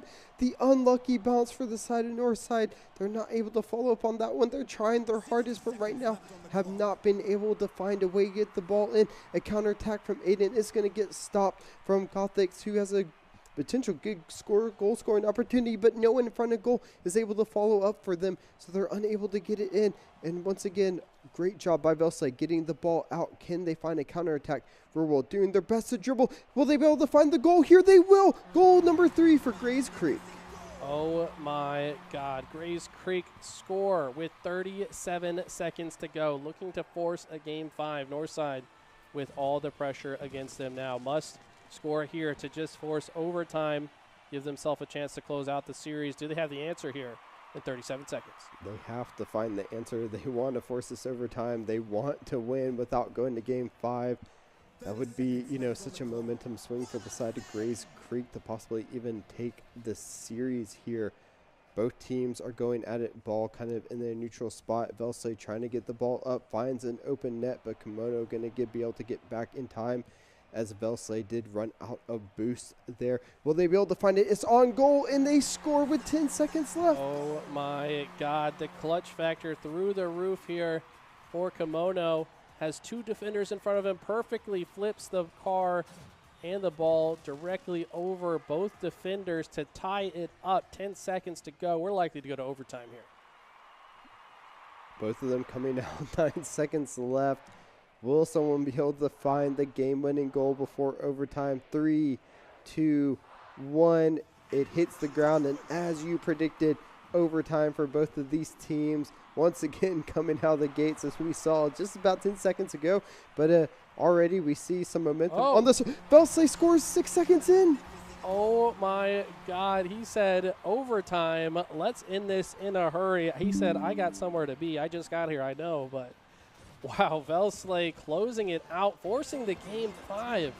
So impressive, this team. Their resilience coming in at a deficit. And let's take a look at the stats here. VESL, the man who showed up late, looking like the MVP now. But Real World with some impressive stats as well. 5 shots on goal, 2 saves, 2 demos, 2 goals, and 1 assist. So impressive stuff all around there. Both of these teams just really coming out swinging. 10 shots for the side north side, so a lot of saves, as you can see, that came out big on the side of Grace Creek to force this game number 5. We're all evened up and coming down from a 2v3 halfway into game number 2, and then coming all the way to winning 2 back-to-back games, 1 even in overtime after getting scored on first in game number 4 from Grace Creek. Both of these teams just so evenly matched. It's really hard to predict who will come out on top in game number 5 here. I have to agree. I mean, just 1 goal separated the 2, and it had to be an overtime here in this game. But it is the offensive conversion rate here of shots on goal that are heavily favoring Grace Creek. Only 7 shots on goal, 4 go in. On the other side, 10 shots on goal, only 3 go in. So 30% versus somewhere over 50%. That math's a little bit too hard for me right now, but I want to say 65%. Regardless, they're looking quite good on the side of Grace Creek now with VESL in the tank. Let's see if they can do you think they can do it in game 5, Chris? I do think they can, but also I'm not going to take anything from Northside Onso. They are a great team, and they've showed it there as well. Got the first goal, got scored against, got the second goal, got scored against, but then scored that third goal as well. They forced that overtime despite, Grace Creek coming back and having a really good game in game number 4. Of course, they let the goal go through in overtime, but they can't be counted out. I think they're a really great team, and we've seen how competitive they are in all 4 of these games so far. So I really expect it to be anyone's going into game number 5. Yeah, they did show that they could answer the question asked when VESL showed up. They performed when it mattered most to tie things up with just 10 seconds remaining. That's so clutch. We saw that beautiful goal from Kimono. He's going to need to do that a few more times in game number 5 if they want to come out on top. Let's go ahead and jump right into the action. Okay, here we go. Off the rip, ball takes to the skies. Real World trying to put it onto the correct side of the field, but for now, offense firmly in control of Northside. Northside trying to put a statement onto number 5. If they can get goal number 1, it will probably give them the momentum boost that they need to win this series. They want to win it. They worked so hard in the first 2 games, but Grace Creek came back. And right now, Grace Creek also looking for that opening goal as well, saying, well, the only reason they won game 1 and 2 is because we possibly were down players as well. They want to put the statement that they're the best 3 out here in the Sandhills region, but it all comes down to this game right now. Comes down to this game indeed. Neither team have scored just yet. Almost a minute in. 20% of the way through. There is a goal almost scored there, and look how much pressure Northside's putting on. Ooh, still barely misses, though. That one's going to go wide. And VESL trying to get this ball out of his half of the map. Real World's going to be the one to finally clear it. But so far, great offensive pressure from Northside. They're looking for that goal. They're trying to get it cleared out of their side. What a great shot on goal, and it goes in. Kimono picking up probably one of the most important goals of this series in game number 5. From half court, essentially, just barely taps it in, bounces off the crossbar. One of the hardest goals to defend against. Nobody from Grace Creek really in position to even think about stopping that one. So great accuracy from Kimono at the right time. Oh, they're looking for goal too. Right place, right time. Kimono predicts it so well off of that bounce to get goal number 2. And they're flying in game number 3, or game number 5 right now. Did you see that, though? Slow Cole actually moved VESL out of the way so that Kimono could get that goal. What an impressive display of teamwork there. Maybe going for the demolition instead, just going to push them out anyways. And Northside with the biggest lead they have had since VESL arrived. They have, and we like to see them showing that even though they lost 2 in a row there, that they're not going to be deterred from it. But VESL answers right back, says, well, we made some mistakes in those first 2 goals, but I'm going to go ahead and make it a 1-goal game once again. There, look at that angle of that shot. That was insane. The angle, you just hit the very top right corner wheel to put it into the bottom right corner of the goal. So impressive. VESL, we've seen him do that multiple times throughout this season. Aiden trying to get his first goal of the set. That one's not going to happen. Real World really trying to position themselves to get this one into the net. Now 3 minutes on the clock. Grace Creek still trail by 1. There it is, trying to set it up, but it's not really the correct angle to get the ball on target. But we see the counterattack started from Kimono. Gothic's trying to get there, but going to get stopped by Real World. VESL coming out, just barely misses that one to get the ball completely in the half of North Side. They're trying to do their best. Aiden trying to set up, but Kimono with a great defensive effort is going to stop the attack for now and set them up for a possible goal scoring opportunity. Both these teams are so good at reading what their opponents are going for and just stopping it right in its tracks. That's why we have seen that shots on goal frequently pretty low. Kimono now taking to the skies, trying to score his 3rd of the game. It's going to not find the goal. Looks like another one will be shot, but Aiden will find a way to stop it. Ooh, what a demo there. Aiden's going to be able to pick up the goal off of a... That's what you need to be. You can't be selfish. They could have possibly even went for the goal scoring opportunity themselves, but instead the demo coming out knowing that they had a teammate in the perfect angle, a straight line to goal there, gets them the goal. And we've seen twice of that so far. 2 opportunities from 2 different players that set up their teammates basically for goal scoring opportunities, and we're all tied up in game number 5. Tied up. Northside struck first with the first 2. Grace Creek answer back with the next 2. 2 minutes left on the clock. And another demo coming out this time from Gothic. He's going to be off the field for just a moment, but Grace Creek unable to really take advantage of the situation. Real World trying to get it back to the other side of the field. And there's nobody here in the goal, but the problem is the shot is not in the right spot to find the back of the net. And Kimono going to actually clear it back to the other side. Real World's defensive effort misses so far, but VESL is here to clean it up. Demo coming out onto Kimono is going to stop the attack. Real World's going to pick up the ball. Can they get the dribbling on it? Can they get it onto target so that their teammate can follow? But Kimono is going to stop that one so far. They're going to get it pushed over. Kimono with the great shot. It's going to get saved, though. Aiden flipping the car backwards to just desperately get the ball out of his net. That was just inches from crossing the line far enough to count as a goal. They will continue to fight, though, as the offense is still in favor of Northside. 1 minute remaining in regulation, 1 minute remaining in this set unless we can go to overtime here. Both of these teams are fighting to get this goal, both of them with some narrow misses just to take the lead. Kimono, though, another shot on target. Can a teammate follow up? Real World is going to be able to stop it, get some dribbling, has some space to work with, but gets demoed. Gets demoed indeed. Aiden now, last player able to play defense for the moment. VESL trusting it, putting himself in position to maybe score a goal if it gets cleared. Kimono, the shot on goal. Real World back on the map here, trying to get across to the other side. Will set this ball up. Will VESL be in position to go for the shot? He does, but misses. Real World now tries to shoot it forward. Cole in position to push it to the other side. This is going back and forth. We're trending towards overtime unless one of these teams can find a last-second goal here. Ooh. Real World trying to get it onto just a miss from Aiden. Once again, both of these teams having such narrow misses in the last 2 minutes of this game. 3, 2, 1. Can So Cole get it? No. It's just bouncing up. 1 second left in overtime. Wait, they could do it. Okay, it does touch the ground. Okay.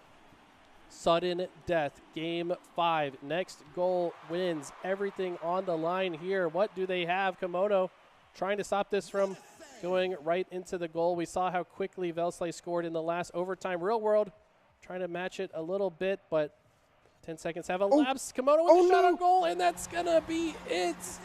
Northside, Onslow will defeat the Titans. Grace Creek in, I believe, their first loss of the season, maybe second loss.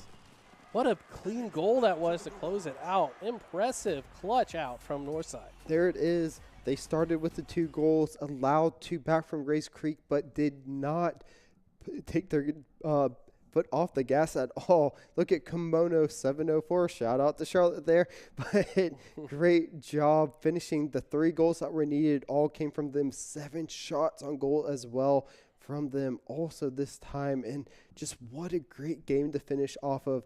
A best of 5 full series to see, you know, who some of the top players are for this region. And they came out showing that they are not someone to be messed around with, not someone to sleep on going into the conference championship. Great job, though, from Grace Creek. They came into it a 2v3, were able to battle back, make it into a Game 5 series after dropping the first 2 as well. So great job by them. They showed why they have been one of the top contenders in the Sandhills so far, and possibly even going into the conference championship. So great job on them. You know, definitely nothing to be too sad about going into it. They probably are just going to even use this as fuel going into it as well. That's a good point. I mean, and also props to Northside. Like, yeah, a lot of people might be, well, like, what would happen if Grace Creek had VESL from the beginning? We'll never know. But to get this win in the even 3v3 proves that they can definitely hang with this team even on even playing field and even come out on top. So props to Northside. That was probably a stressful moment. You don't want to get reverse swept when the other guy shows up, but they were able to hold strong and close out the series in an impressive fashion. I believe that means both of these teams should be qualifying into the conference championship, but let's take a look at the leaderboard so that we can see exactly where things shook out. So Onslow ending up with 6-0, so that was to guarantee their perfect run. Cedar Ridge also 6-0, having only dropped a single game.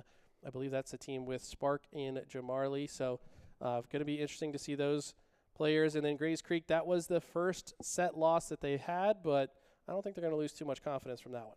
Definitely not. Richmond A, though, moving up into that third slot. Unfortunately, one at that last loss for Grace Creek moved them just under that game win-loss differential there, despite being 5-1 as well. Durham Arts also 5-1. Also at that, so actually we have 3 Grace Creek, Durham Arts, Pine Forest, and Pine Forest are at that 5-1, both all with 5 losses there on the side as well. So Northside only dropped 4 games. 2 of them were today. So, you know, definitely not something bad to shake at with either from them. But moving on from that, we do have Havelock, as I said, and New Bern in that 7th and 8th place slot as well. 5-1 for Havelock, but dropping 7 rounds, whilst New Bern are in that 4-2.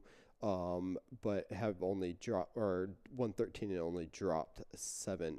So they'll be moving on. I believe there was a head-to-head against C-Tech that kept them in the lead there as well. So it wasn't head-to-head. I actually took a look at this tiebreaker, and it went down to goal differential. Ooh. So New Bern had, I believe it was 11. There were a plus 11 in goal differential, whereas C-Tech was actually minus 21, despite having a positive record. The times that they lost were a bit heavier. So, yeah, congrats to New Bern. That goes to show how important each of those goals were. We talked about it multiple times throughout the season that you got to make sure you're scoring as many goals as possible, because that can happen, and that is exactly why New Bern were the team to make it through in that 8th spot. They're going to face off against Cedar Ridge first thing on Sunday. And it's going to be a tough hill to battle those top 4 teams. We've seen them all play, and we've seen how well they are. But again, if you're in it, you have a chance. It's never over until it is. So make sure you come out swinging. You still have some time to watch those Chief Beef videos before it starts on Sunday as well. Take a look at some of his. Maybe pick up a couple of tricks for your team as you go in and work with them, you know, so you have time. So definitely can't wait to see how that turns out going into Sunday.